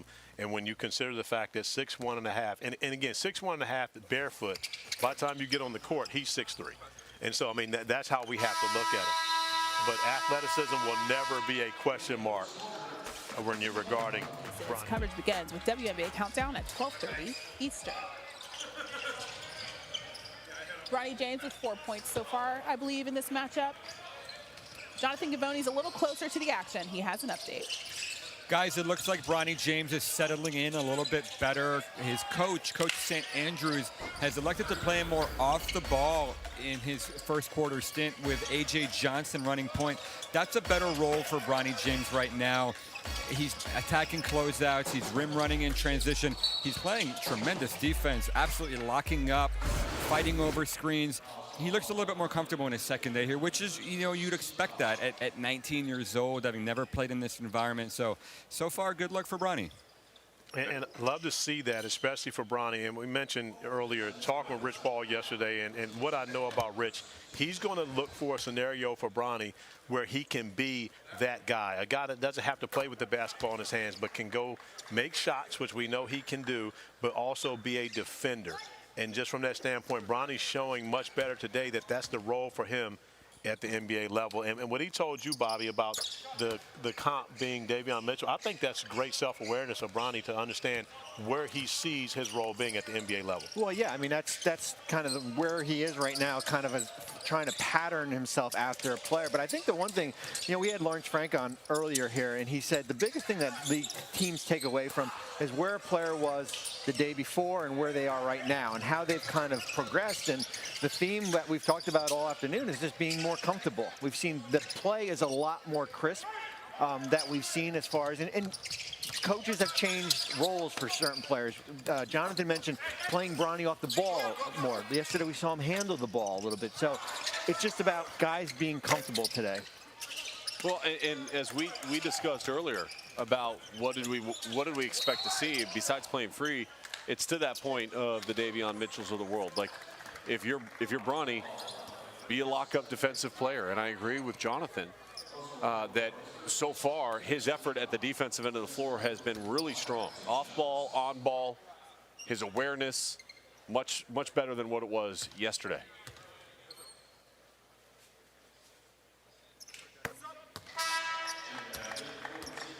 I also thought, by the way, that Adem Bona looked pretty solid in his minutes that he had out on the floor as well. Made a couple short roll. They got on the ball. Defense stepped to him. He quickly tossed it to the corner. It was a missed three, but it's the right read in that moment for a player that's not comfortable with the ball in his hands to put it down and necessarily have to create. And that's also a new read. And that's what I love most about what you just said, Sean, is a new read, because very seldom, I mean, you don't often see short rolls and kick to the corners at college basketball level, but it's definitely a necessity at the NBA level for your bigs to be able to set that screen, get to the middle of the paint, and then be able to read where the open man is, or if they're the open man that has to go score the basketball or be able to distribute to one of their teammates who has a better shot.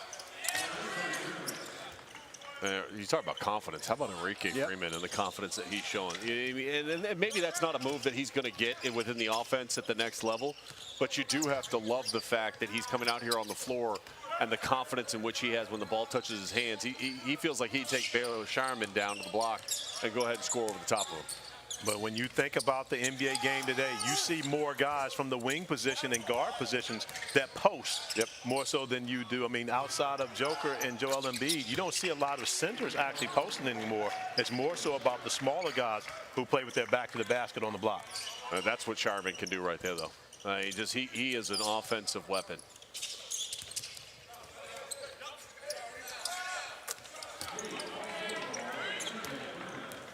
Important to note when we look at Freeman is he spots up and hits that three. As important of anything is showing that versatility to knock down shots from the outside because of what we know he can already do.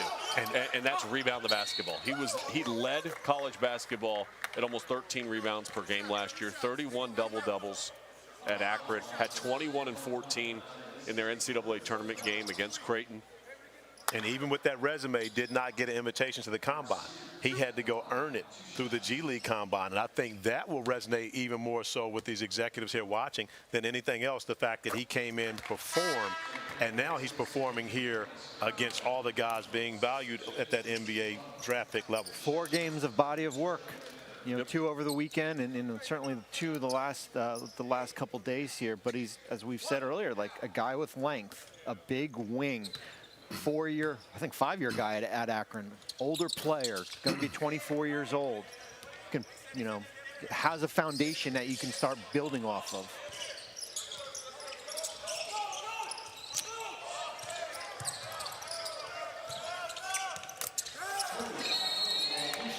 He shot Johnson. That's his second three-point shot that he's made today. As we take a look at Danny Ainge, he's on the phone going, "Hey, this Enrique Freeman guy, maybe we should take a look at him." He looks like he's not too happy. I'm not gonna lie. All right, as they take this timeout, as the game is tied here in the second quarter, we're gonna take a quick break. We'll be back. You know, there's a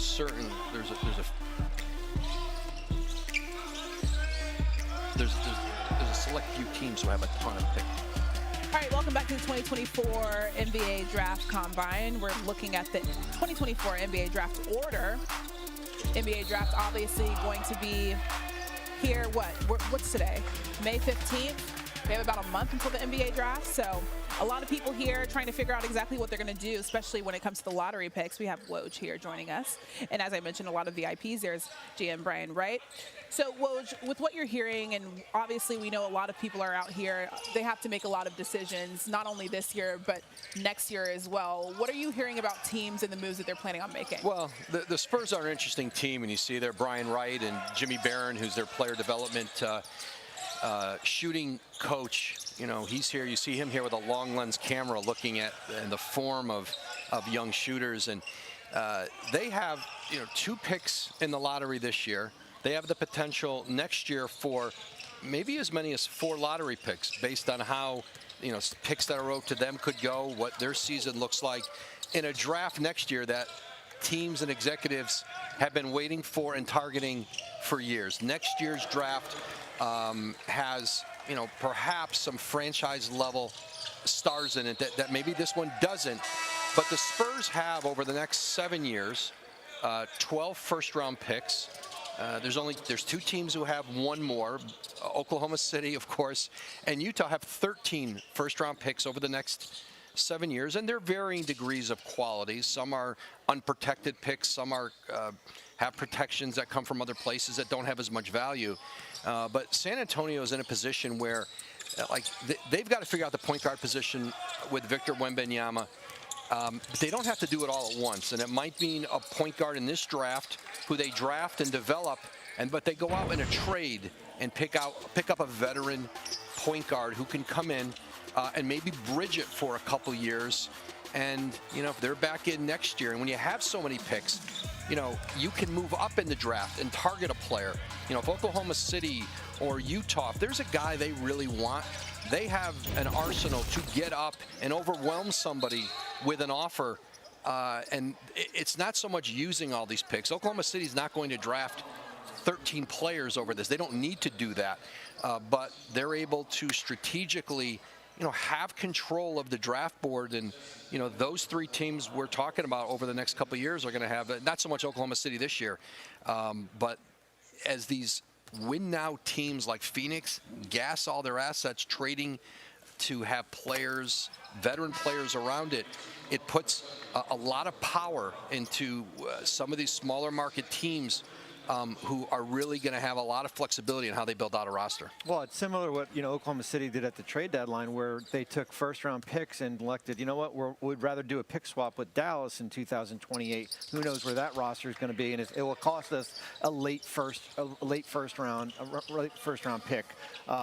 San Antonio is certainly interesting just because they control those Atlanta picks from the DeJounte Murray trade, a 2025 and a 2027 unprotected, a pick swap in 2026.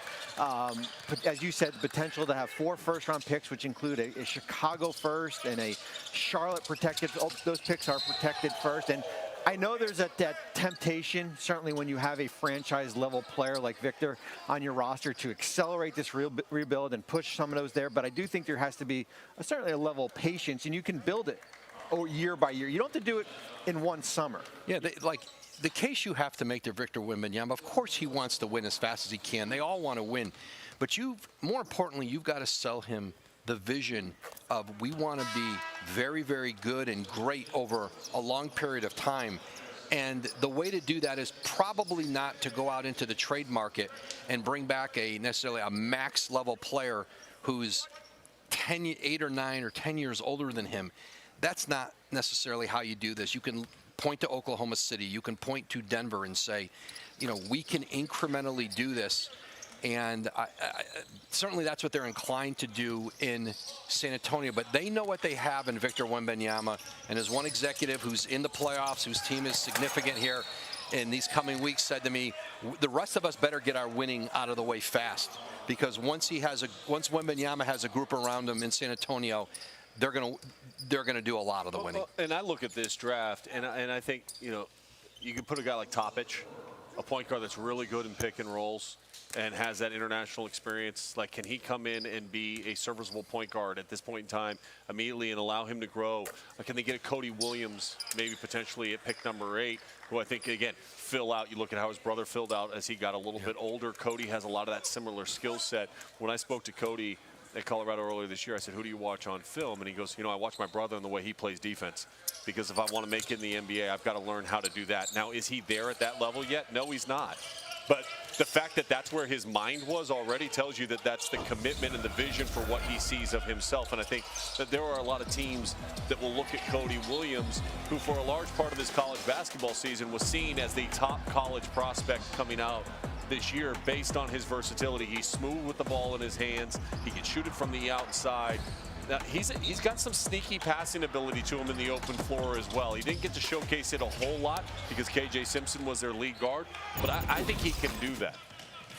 I love Cody Williams as a player, but the major difference between he and his brother Jalen is the mentality standpoint. When you consider the fact that Jalen had to go the long route. Santa Clara for a couple of years, comes to the NBA Combine, and not only does he play well after shooting it off the charts in the drills, plays well on the first day, everyone's saying shut it down. He comes back and competes and plays again on the second day, ends up being the 12th pick by Oklahoma City, and the rest is history. You see what he's doing. You know, Woj and Bobby both told us yesterday, most likely he's a max player for them. But does Cody have that mentality? I believe that's going to be the conversation of that underdog and the guy with a chip on his shoulder that he's trying to prove. You sat down with Cody. Did you get that? I would say real quick, the one thing that teams will learn about him is that dealing with adversity with injuries. He played on a sprained ankle for the better part of the second half of the season. He was not fully healthy in the NCAA tournament. I think that goes a long way, the inability of not shutting it down there.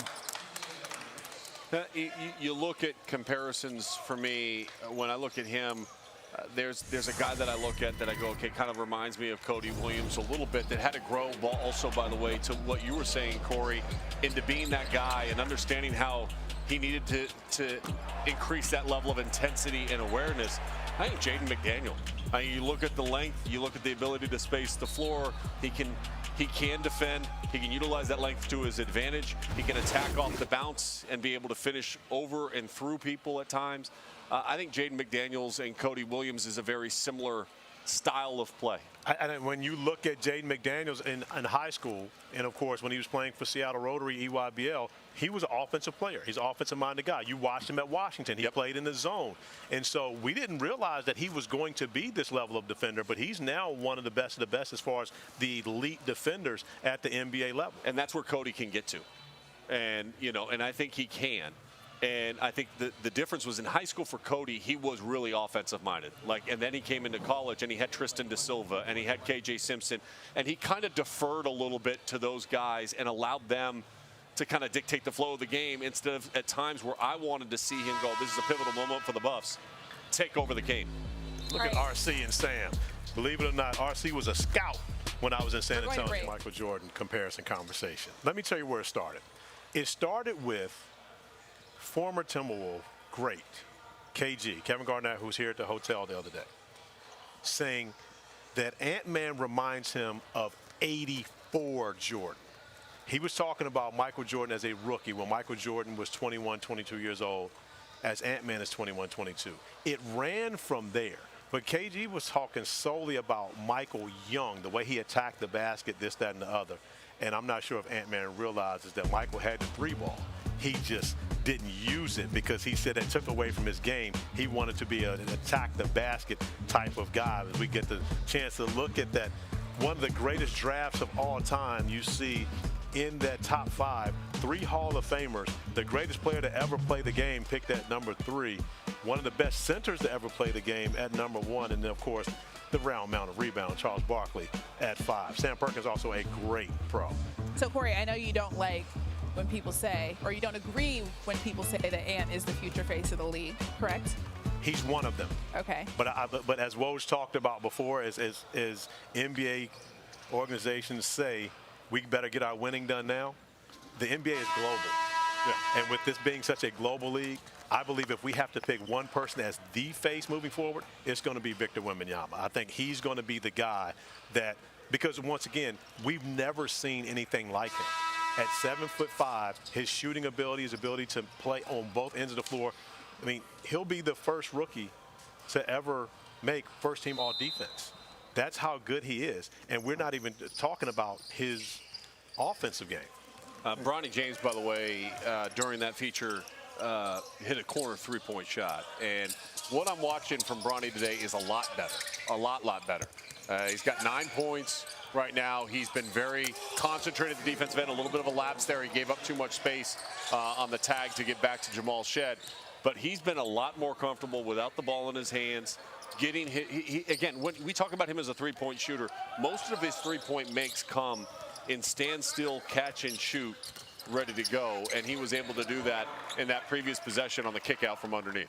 This looks, with Bronny James, a lot more like what you saw from him last year in the Hoop Summit in Portland, Oregon, where he was there with the North American team playing against the world.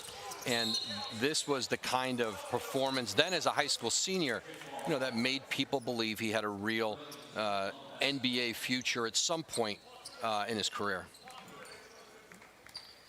Yeah, this is Bronny's game. Spotting up from three, attacking closeouts, cutting, running the floor in transition, and locking down defensively. This is what he does at his best.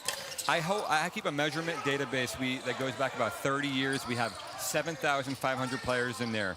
That database told me that his closest comparison is actually Gary Harris from the Orlando Magic.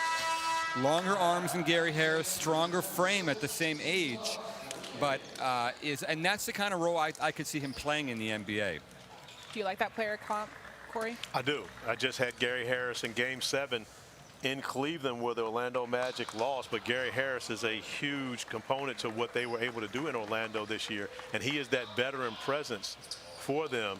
And again, Sean wonders why I like that comp. It's time for Sean. I disagree with that comp completely. I think that Gavoni's lost his mind on that comp. He can take his metrics. No, I'm just kidding. I'm kidding, Gavoni. I'm kidding. I had to take the shot. Hey, but what he said is exactly right. Look at the way he's playing on the floor. Look at his movement on the floor versus what we saw yesterday.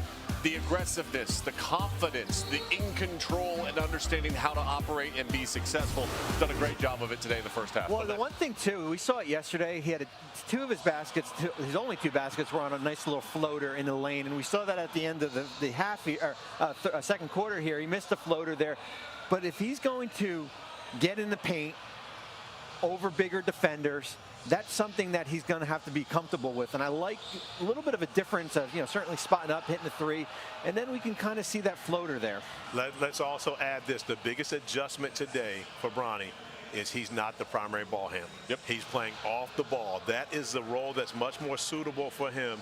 For, like we talked about, many of the guys who are his comps, they are not guys that play with to the building for the second time today because you were already playing earlier today. Cleaned up, took a shower, I'm imagining. Yes, I yeah, did. okay, good. Thank you for doing that. Thank you for doing that for us. Obviously, you thought it was important for you to play in the scrimmages both today and yesterday. As you go through this draft process, why did you think that going out there and being able to show the scouts, the teams, everybody out here what you can do on the court? I mean, for sure, for me, I think there's a lot of unknown on me. Coming from Australia, playing limited minutes, not a lot of teams were able to see me. So, just being able to go out here and show people, I'm the same player that I once was and everybody else thought I was, I thought it was going to be an amazing opportunity. So, I'm just blessed to even be here. You played so well yesterday. Was there a thought process of not competing today because of what you were able to accomplish yesterday? Nah, not at all. It was kind of crazy. Just on the first day when we were doing the vertical testing, ended up kind of messing up my patella just a little bit. But, my knee's all good. And, my goal was really just to go hard both days. So, the day I tweaked it a little bit, but, I'm doing really good now. So, how about going over and playing in Australia as an 18-year-old? The transition of, it wasn't college and certainly wasn't the G League here, but the transition of going over, and I know you mentioned that your minutes were limited there. Nah, it's a big transition. For me, I'm supposed to be a senior in high school right now, so the transition from high school to college is a big jump, and then from high school to pro is an even bigger one. So, for me, it was going out there and really just learning and developing how to play in pace and space. How can I, mature as a person on and off the court? So, I think Australia really prepared me for things like that, and it was just an overall great experience for me. Your youth is one of the things that intrigues many of the NBA organizations. Now, of course, you had a strong showing at Jason Tatum Elite Camp last year. Then you made the decision after the camp to make the move and go overseas instead of going back to Louisville. Was there a reason that you made that decision in saying, okay, I think that this route is going to be better for me than college basketball? I mean, man, for me, it was just being able to, be a pro a year early. I feel now, I've matured a lot. I feel like I've been able to go through certain things that maybe guys in college haven't went through. So, for me, I feel like whatever organization or wherever I step into next, I'm ready for, my next chapter. You think about this experience here for you. The great game yesterday, today not as great, and you think about everything that you've been through. Do you think that you have given yourself an opportunity with these NBA organizations to make them want to have you, at least intrigue them to want to bring you into a workout, sit down and talk to them? Oh, no, for sure. Yes, sir. You know, for me, it's all about getting my foot in the door. So, you know, yesterday I was able to go out there and, you know, show people, you know, I'm versatile now, versatility on my side. So, you know, for me, you know, today didn't go as planned, but, you know, it's all good. And, you know, I believe everything happens for a reason, so I'm just going to trust in God. Explosive nature, 42-inch vertical leap. Obviously, we talked about that a ton over the last 2 days. That was tops of the camp, along with Reed Shepard and Keyshawn Johnson, who also got to 42. What attribute do you think you can bring to a team day one that helps them be successful? I would just say my motor and my basketball IQ. You know, I'm a guy that's always going to play hard on the floor. You know, defensively, I'm not taking no plays off. And for me, you know, I just take pride in getting others involved. So, you know, I know my teammates are only as good as I go, and, you know, I think this is a game where, you know, everybody should share the rock. So, yeah. You and Trevon Brazile work out together. You went 42, he went 41. I'm sure that's a hot-line workout when they got you two guys on the floor. Nah, it is. You know, everything's a windmill or East Bay, so it's a fun workout.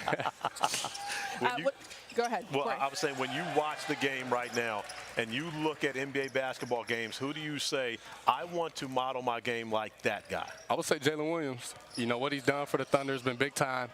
You know, he's really played the 1 through 4 for them. You know, he shoot the ball at a high level. You know, he's super athletic. And, you know, even just coming to the Combine, I watched a lot of his games before he came here. So I would say that's a guy I'm really modeling my game after right now. What do you think is the biggest thing that you've learned about yourself as a player as you've gone through the draft process? I think for me is I can handle any form or level of adversity. You know, for me, I feel like I'm showing teams that no matter what, I'm gonna be able to fight through it and go through it all. So, you know, you got a worker and a fighter. We haven't got a good Bobby question yet from the general manager perspective. Well, I'll answer. I'm going to put you on the spot right now. It's one of the hardest questions I'll ask. If you were a superhero, who would you be? I'd be Superman. Why? I mean, super strong, you can fly, super versatile too, so yeah, I like Superman. Okay. What's your kryptonite then? You can't cut his hair. Yeah, my hair. My hair is my kryptonite, I'm not gonna lie. Okay, I have a Bobby question. Would you rather be in a fight with 50 chickens or one bear? I'm taking 50 chickens on. Thank you. I'm running from the bear. I gotta leave. Okay, I feel like that's a good question. You can figure out what a guy thinks that they can take down. You know what I mean? You're going to get the same answer every time you ask. Has anybody ever said the bear? Some people do say bear. Really? I want to meet them. Yeah, they do. Are those people still here with us? They got attacked by a bear. I'm just kidding. Thank you so much, Trenton, for joining us. Thank you guys so much. Thanks, sir. I'll take the bear. You take the bear? You are not taking the bear. Yes, I would. I would totally take the bear. Let me ask you this, and I'm sure this has so much to do with the NBA Combine. Why would you take the bear over 50 chickens? Because you can play dead with a bear. Also, a bear isn't trying to attack you. It feels threatened when it attacks you. Do you know what happens when things play dead with a bear? A bear smacks it to see if it's alive. That smack might be enough to kill you. I know how to play dead very well. I can just lay there, you know what I'm you're saying? playing possum then. There you go. Fine, thanks so much. Yeah, of course. You're unbelievable. You know, we talk about people being one-on-one of players. Yes. Christine, I have another one for you. I have another one for you. This is L. Duncan. This is L. Duncan's question. Okay. Would you rather go to your car every single day and have a chicken that is attacking you, or would you rather fight an orangutan once a year that has a sword and you don't know when they're going to attack you? This is L. Duncan's question. Again, orangutan with a sword? Are you kidding me? Who comes up with these questions, by the way? That is always going to be the chicken. By the Every way, day. It's you routine. just said, "Are you killing me?" instead of "Are you kidding me?" No, the orangutan. I'm asking the orangutan, are you killing me? Okay, That's what's going to happen. An orangutan with a sword? And I got to fight that? By the way, we have reached that portion of the program. You know, it's funny. I know we should be talking about basketball. It's almost like I raised the question to my son, who's an 18-year-old, and he's picking schools, and I said, who would win a fight, an elephant or a Trojan? And he said, Dad, an elephant. And I go, no, Trojan's got a sword. He goes, Dad, an elephant. Come on. The thing is so big. Once it gets you, it's like it's over. Yeah. But as we bring this back to the Combine, you know, Bobby, these are questions, maybe not these questions that Christine's asked, but these are questions that are asked of these young players. You just want players to think, right? You don't want them to be overly comfortable, and a lot of it's about their life and growing up and who they admire and what other sports they like to play. And it's like, you know, as we said, like, do you have a trust issue? How is it easy for you to trust? What makes you uncomfortable? A lot of the biggest question for me is that what do you like to do off the court? You know, and it just can't. What's the right answer there? You know, just be honest. But I don't want to hear. I like to sleep or play video games. Yeah, video games. I want to see like your personality, what you like to do. Reed Shepard we had up yesterday when I talked to Reed. He likes to go fishing. He likes to, ride it. When he was younger, ride his bike to his. He's like a throwback from the '90s when we played tackle football on our front yard and we rode our bike. And he came home when it was just about to get dark out, and he didn't have to worry about and there was no phones. His parents didn't let him play video games here. So it's just getting the personality in the player as far as, because you're going to draft him and you're going to be on the road and he's going to be with 28-year-old men who's a 20-year-old and just kind of fit in. And also, I don't think people realize how much free time you have as an NBA player. And again, what you do with that free time, how productive you are with that time, can determine what your career ends up looking like. Dylan Jones, by the way, just D'd up big time. On the ball, rip it, go, find Antonio Reeves and make it happen. Christine, Rob Dillingham is the most electric player in this draft. He oozes star power. He gets anywhere he wants on the floor with a tremendous ball handling ability and change of pace. He's explosive. He's dynamic. He can shoot off the dribble at a high volume. NBA scouts are comparing him to a Darius Garland type of prospect. Now, Rob Dillingham got some unfortunate news about 2 weeks ago. He sprained his ankle, which is expected to keep him out for about 4 to 6 weeks. He'll probably be out until, early to mid-June. He's going to have plenty of time to conduct workouts, but a little bit of a setback, and that's why we didn't see him do any athletic testing here at the NBA Combine. JG, let me ask this question. I know you have a difference in your mock draft and your big board. Where do you have Rob in comparison to Reed Shepard on your big board in comparison, because you have Reed ahead of Rob on your mock draft? Yeah, I have Rob slightly ahead of Reed. I'm a big fan of both guys, but I have Rob in front of Reed just because I feel like he's going to be a 25-point-per-game scorer in the NBA in the not-too-distant future. Well, and here's the beauty of both guys. It's really not about who starts, but who finishes. And you saw that at Kentucky as far as both players, for the majority, coming off the bench this season here, but still averaging, 26, 27 minutes. And, Bobby, you know how important that is to have a guy that can be productive off the bench. Christine, I'll be the first to tell you, if I started the game, I was really good. Mm-hmm. But if I had to come off the bench, it's like open up a box of chocolates. You never know what you're going to get. So from that standpoint, to have guys who have shown at the college level that they can come off the bench and be productive and be, as soon as they step on the floor, I think that's a great gift to be able to have. He came off the bench all but one game this season at Kentucky, averaged 15.2 points, 2.9 rebounds, 3.9 assists, and a steal. But I like that Gavoni said that he has star power, because he really does seem like he's already ready for the league. He has that type of personality. He has that little bit of pizzazz. He did say, however, that he was nervous about going through the draft process. He is a fun young man to be around. Of course, had opportunity to meet Rob at a very early age and spent his first 2 years of high school playing for former NBA player Jeff McGinnis at Combine Academy back in Charlotte. So he has been around a lot of high-level basketball minds throughout his young career. Here's the thing, though. If we're going to have an honest conversation about Rob Dillingham, everything that was just said about him offensively is exactly correct. He's a bucket. He can make tough shots. He can do a lot of things. He's 6'1". He struggles sometimes at scoring inside the paint. And defensively, there was a complete lack of willingness to show that he could be disruptive at the point of attack. Let me ask you this question, and you, I'm sure, watched or did more Kentucky games than I did. Is that different from Reed Shepard? Reed Shepard was more disruptive playing the passing lanes with active hands. Got 2.5 steals per game than Rob Dillingham was. Reed's been great in passing lanes, but neither one was great at defending the point of attack. Gotcha. They were not a very good defensive team at all. Especially stopping off the ball. Yeah. And that is a concern for me when I look at Rob Dillingham is, you can shoot it, you can score, and that, by the way, and the first thing I wrote down, he has something that every team loves and needs, his shot-making ability. That was the first thing that I wrote down when I said strength for Rob Dillingham.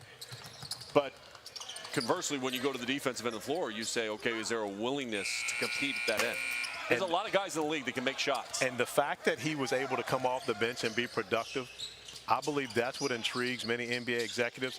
And if I looked at Robert Dillingham, I don't know that he ever becomes a 20, 25 point per game guy, because I think his role will always be to come off the bench, similar to what was the role for Jamal Crawford or Lou Williams throughout the majority of their career. Well, I think you look at teams where his range is right now, certainly probably in that 3 to 5 range. So you're looking at certainly Houston, you're looking at San Antonio, you're looking at Charlotte at 6, as far as where Portland at 7. As far, I don't think he gets to 7, but kind of where he can fit in there. You know, San Antonio would be intriguing for me there.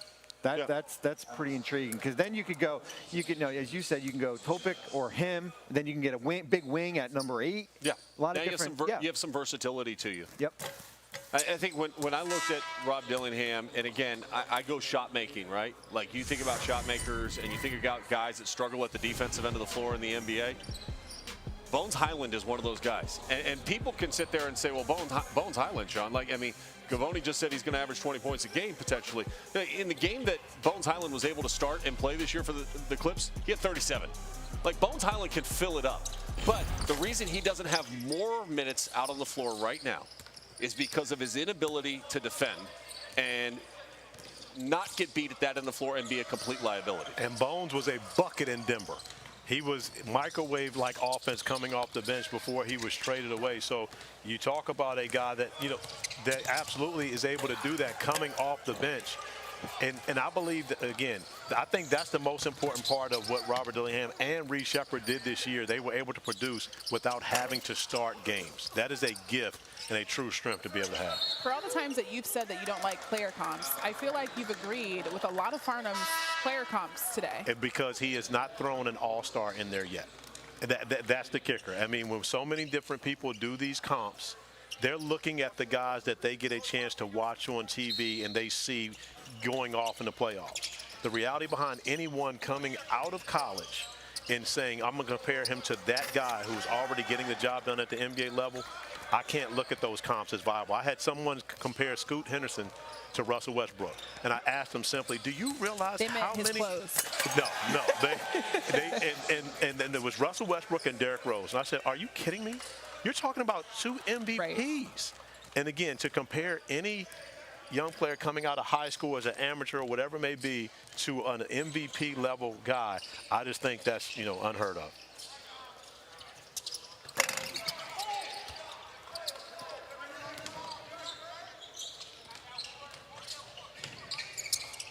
That's where he gets in trouble sometimes. He over dribbles and then jumps in the air. And when you jump in the air and you leave your feet there, there's 2 options. One is you're going to make a bucket, or 2, you're going to have a turnover.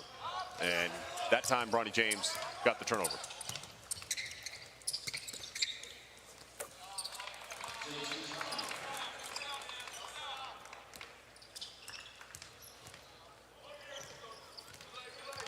How mentally exhausting is this process, Bobby, for these guys? I mean, because here we are. I mean, we're getting into the final hour of our program here. But these guys have gone through the skills testing, the measurables as far as the shuttle, the vert, the 3/4 court run, all of that. They've gone through interviews. They've got all the stands full of either their agents, their crew, the people that are with them that are trying to position them correctly. And on the other side, you have all these executives.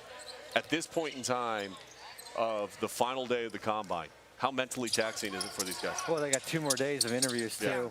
Thursday and Friday. I mean, there's some players that have 9 interviews on Friday. It's 25, 30 minutes each, and then they'll go back. They'll do their pro day. They'll have the pro day will be out. Another one will be out in L.A. next week. Then they'll go home for a little bit, and then June starts the process, man. It is a grind, city to city, and certainly it's based on where you're drafted. Rob Dillingham won't be crisscrossing across the country. It'll probably be 4 or 5 teams, but a lot of these players will probably work out for 20 to 25 teams.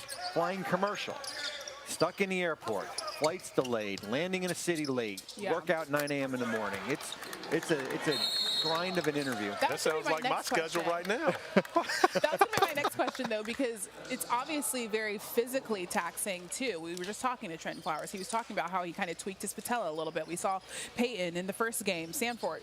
he obviously had a little bit of an injury. They're getting beat up as well, and obviously they prepare for this moment, but they still have to go through pro days. They're going through the combine, and they're wanting to perform at their best, so sometimes maybe they're doing a little bit much. So how physically taxing is this for them? Well, here's an example, and he's not here. I saw him at the G League Elite camp. Taron Armstrong, who played in Australia this past year, he was at Cal Baptist for a couple of years. When I met with him, he's like, yeah, I'm not going to be able to play. I hurt my hip, my back. You know, I haven't been able to do anything 2 weeks. I came out and watched him on the court Saturday, and there he is. Yep. He's out there trying to just gut it through here. And sometimes you just have to raise your hand. If you're not good to go, it will only hurt you in this process. But it's one of the things we talked about yesterday. What's so important is once your last college game is over, okay, or whenever your last international game is over, what do you do from that time to when you get here? Because if you take the time to get in the best physical shape that you can be in, it makes it easier for you during this process, and more importantly, what's to come. And that's where I take so many different guys. Now, if you are a top 10 projected pick, right? Many guys don't want to get hurt. They don't. I mean, so again, I'm not saying go out and play 5-on-5 play pickup, but you can still condition. You can get your body right to where you're able to handle that rigorous schedule that Bobby just laid out for each and every one of these guys. I'll give you a quick story here. Individual workouts are the toughest thing, and we had Kenyon Martin. This is all the way back in 2000, #1 pick. He made it through 20 minutes of the workout and took his sneakers off and sat on the sides because it was so hard. This will be the most grueling thing that they will go through. 3-on-3, 1-on-0. I mean, good thing you guys were smart enough to still draft him after he did that, Bobby. Played in 2 finals right after that, correct? Yep.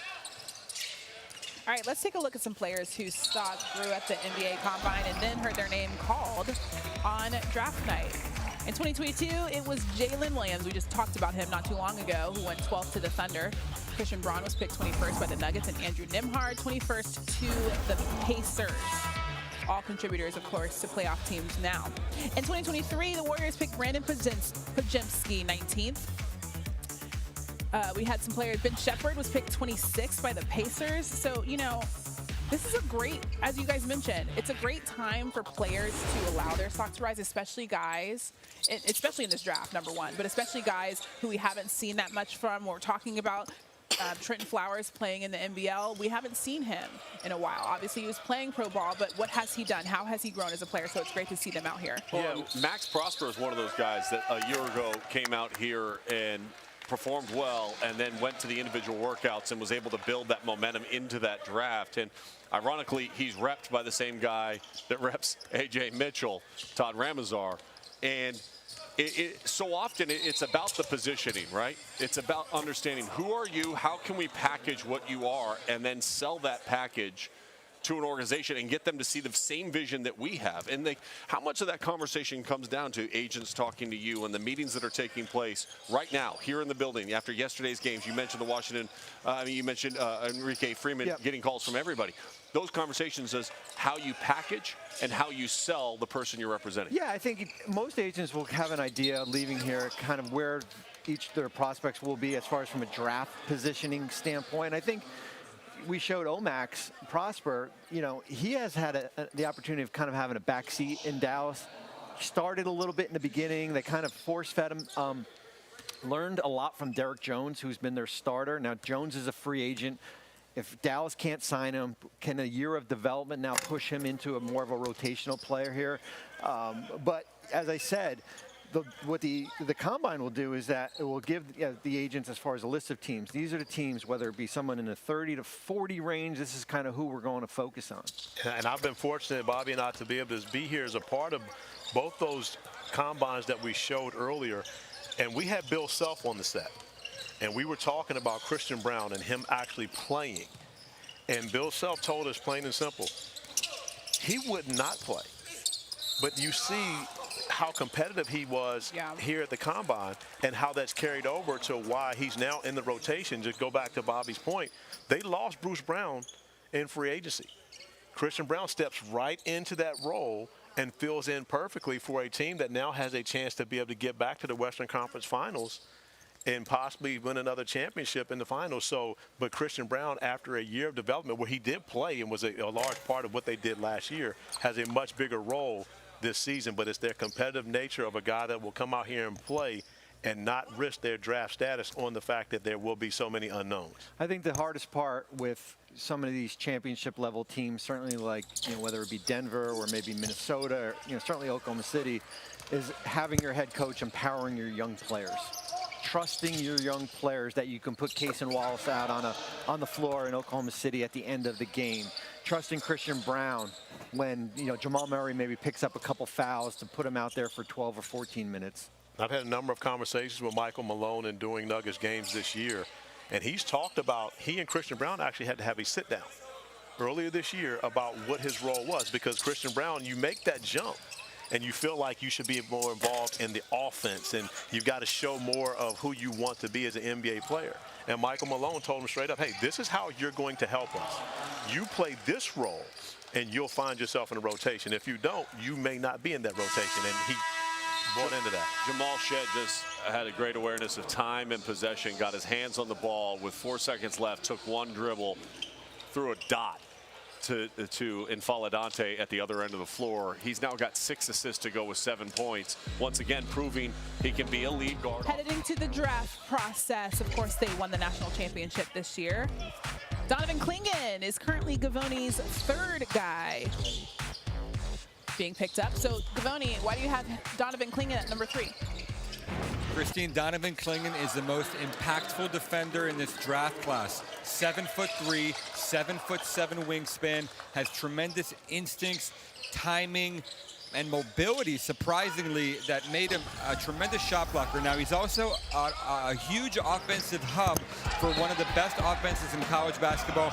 He's an outstanding screener. He's got great timing as a roller. He can really pass. And he's a terrific offensive rebounder as well. Donovan Clingan, only 20 years old, back-to-back national championships.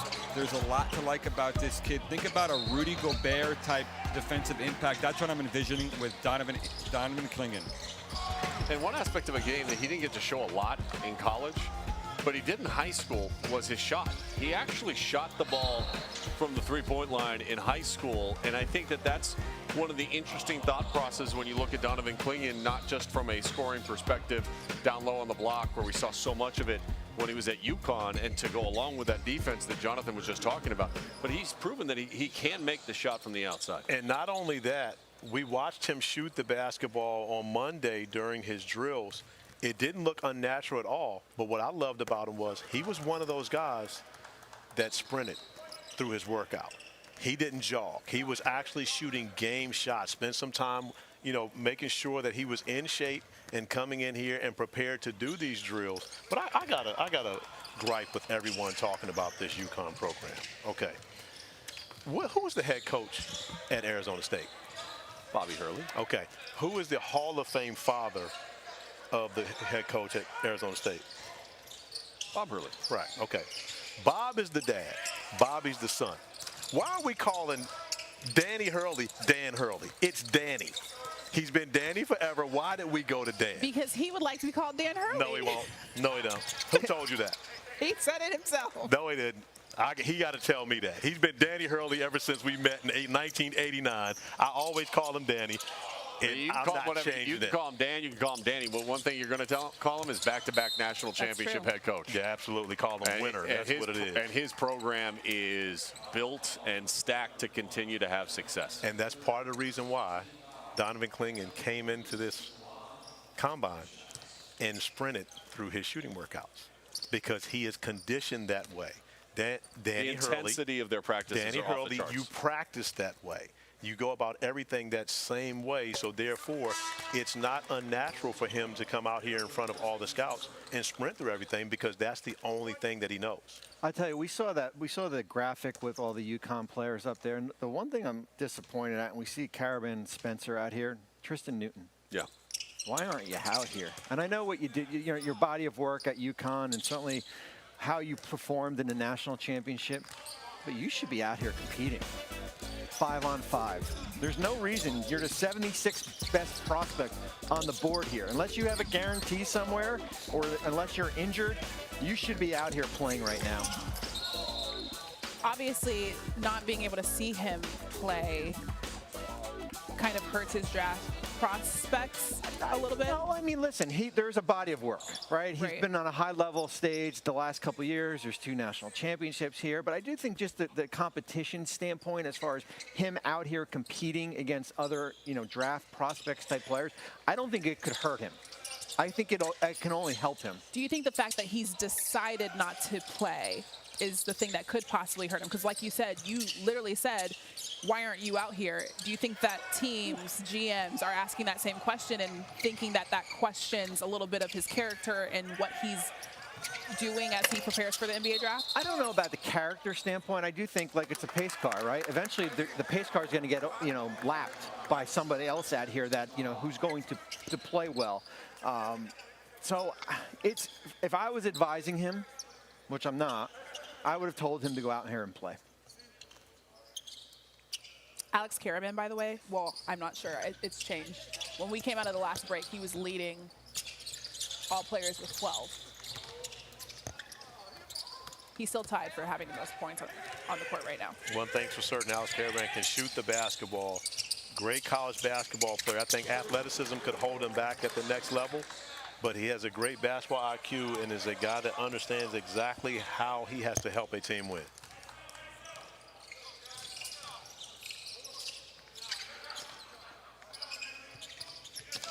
How come when you guys talk about pace cars, I think of Days of Thunder?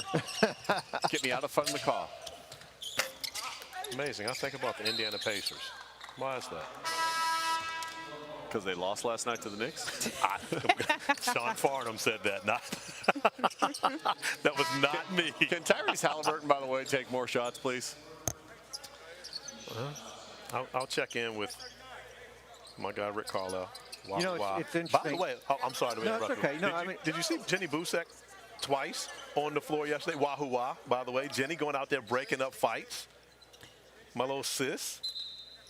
It's interesting. Jumped right in there between Miles Turner. with Indiana, 47 wins, beating a Milwaukee team without Giannis. If they lose to New York, I almost consider this year a disappointment. And I know getting to the second round, they haven't done that since 2013-14. But where this roster is right now, and certainly it's going to get expensive when you look at Siakam and Halliburton's max contracts are going to hit next year. There's a window right now, and that window might not be there for next year. Really? You yes. think this is a disappointing year? I do. Okay, it's been a good year, but it's been interesting to hear what Tyrese has said about his production and the playoffs versus the regular season, right? Like, his mindset seems to have changed a little bit in the postseason. Isn't that let me just say this. interesting? Playoff basketball is different than regular season basketball. Yeah. Right? So playoff basketball is more physical. It's more physical. It's something to where you have to deal with getting bumped. The officials are allowing the game to be different, right? So knowing that, what Tyrese Halliburton is saying is this game is more physical. So if the physicality of the game changes your mindset, that's on you. That's not on the game. Because let me tell you who's been better in the playoffs than they were even during the regular season. That would be Jalen Brunson. And Indiana's thrown everything they possibly can at him, and he still continues to put 40s on the board. So if that has anything to do with it, that's more about your personal mindset than it is having anything to do with the game. Well, especially last night, minus 24 in rebounds, second chance points, loose balls, all the little things. The one thing that's interesting with Indiana is that doesn't get talked about. Benedict Mathurin getting injured in March with the shoulder here. 15 points a game. And that's what's going to be the focus with them as far as, with Mathurin and Nembhard and Jarris Walker, who got picked in the lottery last year. Can they afford to keep Obi Toppin? Certainly decisions like that. But in a scenario like that, Bobby, do you find similar to OKC where you have a bunch of young players and you're going to have to make decisions on who do you pay to leave, or can you talk some of those guys into taking somewhat of a hometown discount and trying to keep that group together? They don't have the one thing Oklahoma City has, draft equity. As far as, yes, they will pick to Toronto in 2026, but they don't have the cachet of basically kind of reloading each year with a draft pick or multiple draft picks, because eventually you're going to have to pay maybe Mather, and you got Nesmith on a really good contract here. Miles Turner's going to be a free agent in 2025, so it does get to be expensive. I thought A.J. Johnson, by the way, played pretty well yesterday as Bronny lines up a three-pointer in the corner again. Feet set, corner threes. It's where he's most comfortable from beyond the arc in the catch-and-shoot situation. But I thought A.J. Johnson, interesting with his length and size to play the point guard position, played very well yesterday and is having another solid outing here this afternoon. And I believe that's the position that honestly this combine benefits the most, is guys coming in here and showing that they can lead teams that they just got to know and still do the job defensively as well as distribute the basketball and make open jump shots. That's always going to be important to the eyes of the execs.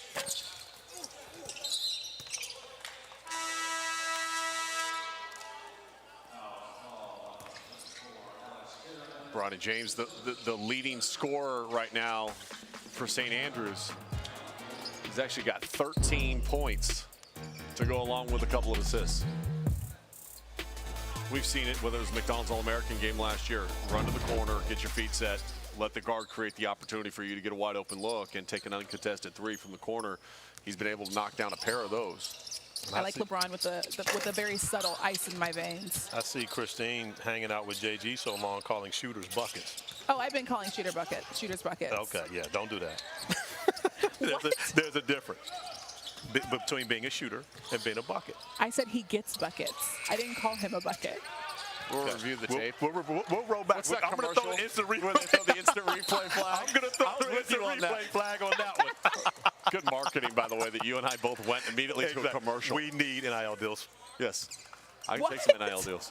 You guys are too old. Thank you again for bringing that up. I'm just bringing it up because it's your favorite thing to bring up. I think the one thing we talked about earlier that's helped Bronny today is Mark Sears playing point guard, A.J. Johnson playing point guard, having him play off the ball.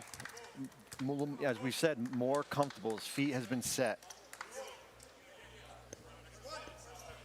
Another player that's played well that's interesting is J.T. Toppin from New Mexico. 6'9", Mountain West Freshman of the Year. Very physical with a great motor. He led the Mountain West with 62% field goal percentage this year. Rebounded at 9.1 per game. Offensive rebounds almost 4 per contest. He had a double-double yesterday. I'll be interested to see how this process plays out for him. He retains his eligibility if he wants to. Dembona is going to lead this segment in highlights after that last dunk. Attacking the rim strong through the contact, able to finish it off. Not a lot of defense on that play. Pretty much gave him a clean run to the rim.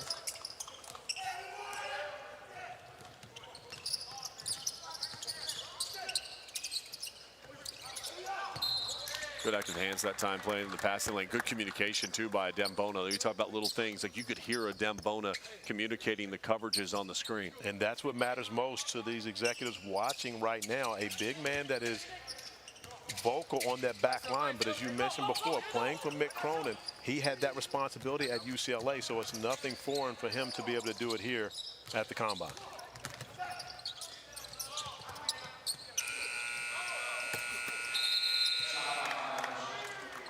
That was a good job, again, even on that on-ball screen coverage. Look at Dembona letting A.J. Johnson know, like, good job listening to me, because he was able to show and get back to his right away because A.J. Johnson, with good effort, fought through and got back to his guy. And oftentimes, you know, you've got big guys who are very quiet and unassuming on the floor, especially on the defensive end. That is a skill to be able to be vocal and be able to call out defensive coverages. Oh.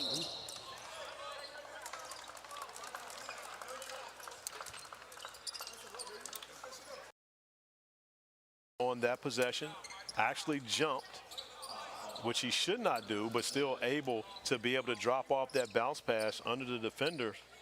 Look at, got a USC and UCLA guy hooking up on the pick and roll. And like giving each other love, too. Coming off the screen and roll action. Bronny getting into the painted area, dropping it off to Adem Bona, but that's how you got to foul a guy like Bona. You can't go in there soft with your foul, because otherwise, not only is he going to get that dunk, he's going to have an opportunity at the free throw line.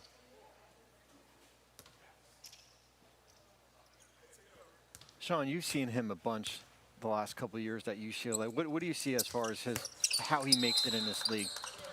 Montrezl Harrell type? Yeah. Energy, physical, rebound the ball, effort on the defensive end, ability to tag the right coverages off of on-ball screens and making sure he's getting back to his, and then go sit back down. You know, hey, this guy's getting going. Can you go out there and do you want to defend and stop that guy and be just a disruptor for us? And then anything you get, the offensive end becomes bonus. You know, he's not a guy that's comfortable, you know, shooting from the free throw line. He's really a 3 feet and in offensive player. And he's really good with his upper body strength and his natural ability. I mean, just to get there. He can get to that dunker spot really easily. We saw it on that play, actually, with the dribble handoff that led to Bronny being able to come over the top. He was pointing up, ball came down, but he still gathered, and he tries to finish through contact. Great young man, too, if you talk to him. Yep. He just smiles, loves the game of basketball. Never took for granted the opportunities that he had at UCLA. And remember, 2 years ago, he was part of that group that got hurt, that otherwise UCLA very well could have won a national championship. Jalen Clark with the Achilles issue, and then Adem Bona was out with the shoulder. And that really derailed a UCLA team that was sprinting towards looking like a national championship, because Tiger Campbell was a great lead guard. Jaime Jaquez. Yeah, Jaime Jaquez. By the way, I actually texted Tiger Campbell because he plays over in France right now. Mm-hmm. So he plays with Richeche. And I asked him, I said, what do you like best about his game? And he was just like, man, he competes at both ends of the floor. And Jonathan was talking about the defense, but Tiger Campbell pointed out his defense.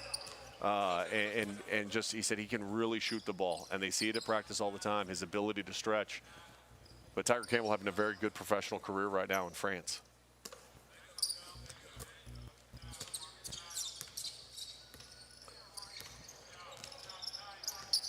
That was the fun part for me, even watching like Sarr and seeing Matthew Dellavedova out on the court over in Australia right now. Guys that we've been familiar with in the college game here, and even guys that played a little bit in the NBA like Dellavedova did. How about Bona going up and getting another one on that possession? He got a motor. Yeah, and again, that means a lot. And then when you consider the fact that he has the ability to go block shots out of his area, I mean, that's going up above the square to go get that one. And at 6'8" and a quarter, and I'm assuming that's barefoot height, a lot taller than I think most people would have expected him to be coming in. But the 7'4" wingspan, now that is something that can get you on an NBA roster alone just on your measurements. You know what I've liked so far about this game? We haven't really talked about him that much, is Oso Ighodaro from Marquette. He's kind of playing a little bit of a role of a big, bringing up the ball. He's got 11 points, 3 rebounds here, and certainly another guy that's a little more comfortable than when we saw yesterday. He has a very interesting shot.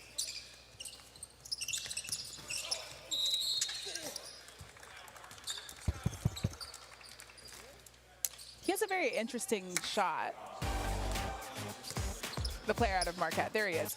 I was watching him on Monday when he was getting his shots up. His mechanics are a little interesting. I'll describe him as that, Sean.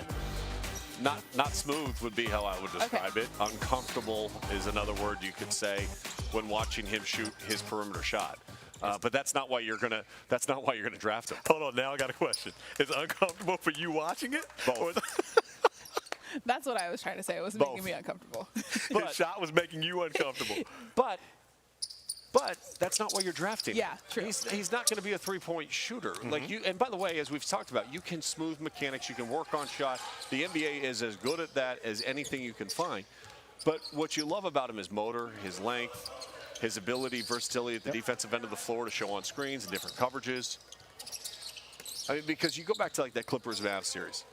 When Zubac got caught on the perimeter with Luka, it was over. It was over. Yep.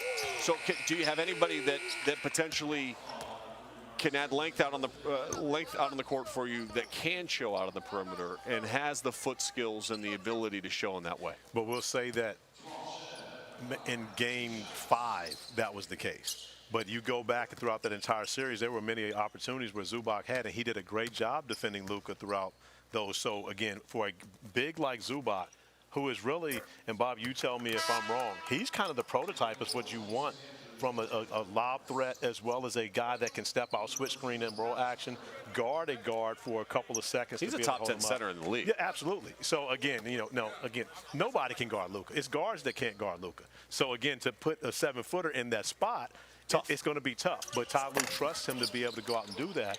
And Zubac really is a great example of what NBA executives are looking for a guy to be a starting center in their organization. Yeah, I think teams are looking more like the Nick Claxton type center, even limited offensively, but the ability to kind of guard multiple positions is a little bit different than like Jonas Valanciunas, the typical, back to the basket type center.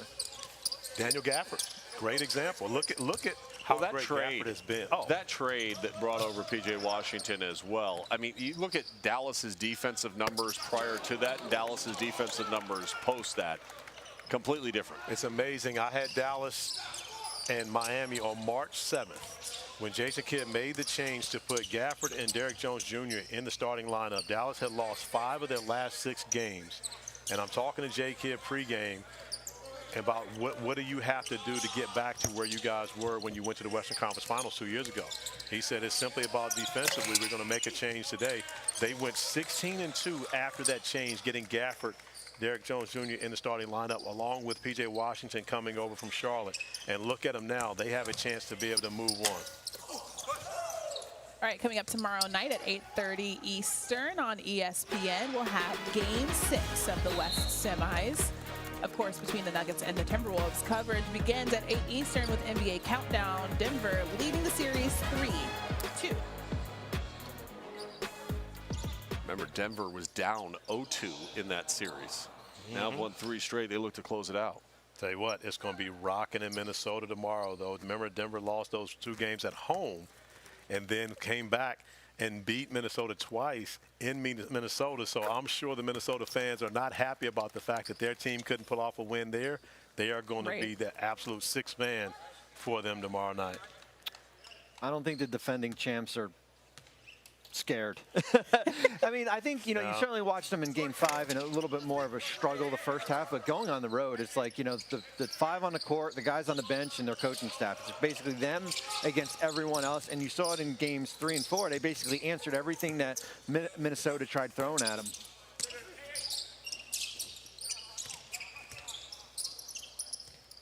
I think we see another Ant-Man classic tomorrow.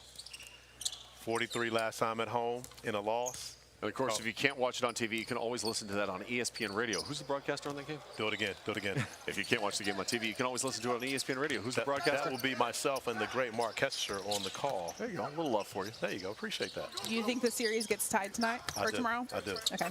I think Minnesota holds serve at home. I think we have a Game 7 in that one. I also believe we're going to go 7 games in the other series. And I'm fortunate to be able to call the Western Conference Finals this year with my guy Dave Pash. Shameless plug. All right, Team St. Andrews wins that one at 90-83. Few players with 13 points, but only one on Team St. Andrews. That is the one and only Bronny James. So we've obviously, we've talked about it ad nauseum at this point, but Bronny, obviously a lot better than he was yesterday, right? Yeah, he was more comfortable today, and I think a lot of that had to do with the fact that he didn't have to be the primary ball handler. He was off the basketball and was a recipient of plays in comparison to having to be the guy that made all the plays. I like the energy level for a lot of the guys out there today. I mean, I just thought the energy level, the focus, they showed like a spirit of love for the game, and I think that's as important. You know, Bobby, you talk about all the time the intangibles too. Like, how much love do you show by how your effort is, how you work with your teammates, how quickly do you run over to pick them up off the floor? All those little things get evaluated while you're here. All right, we now welcome in the player of the game, Bronny James, as we show his dad here too in attendance. Bronny, it was very clear from all of us here watching you today versus yesterday that you seemed a little bit more comfortable out there. What was the difference between what you did yesterday and today? You know, I always, you know, try to play the right way, but my teammates and my coaches just encouraged me to be aggressive because they believe in me. I feel like that's a big part of why I come out and, you know, play the right way for my team and my teammates. So, yeah, they really helped me today. In your media availability yesterday, you mentioned the comps to Drew Holiday, Davion Mitchell, defensive-minded players. How do you see yourself continuing to be able to impact, regardless of level, that end of the floor in particular? Yeah, you know, I always try to come out and play with my most effort. You know, of course, I try to play the right way, but I play hard, and I'm gonna always play hard. And I feel like that, you know, that shows up on the defensive end. But yeah, I just try to, you know, focus on that, and that's what gives me minutes in the long run. Bronny, today you played a little more off the ball than you did yesterday. You had the ball more in your hands. Are you a little more comfortable at this stage, especially against the professional environment, with playing off the basketball and being the recipient of a lot of great passes in comparison to having to be the playmaker? Yeah, I mean, I don't, you know, see myself, you know, having the ball every possession. You know, and the coach doesn't see me having the ball every possession. So I'm comfortable playing, you know, the 1 and the 2, whether I'm playing on ball or off ball. So, you know, they put me in good position today to produce and, you know, be great. All right, 13 points out there for Bronny James today. Good game, Bronny. Congratulations on winning, and congratulations on going through the draft process. Yes, thank you. Thank you so much.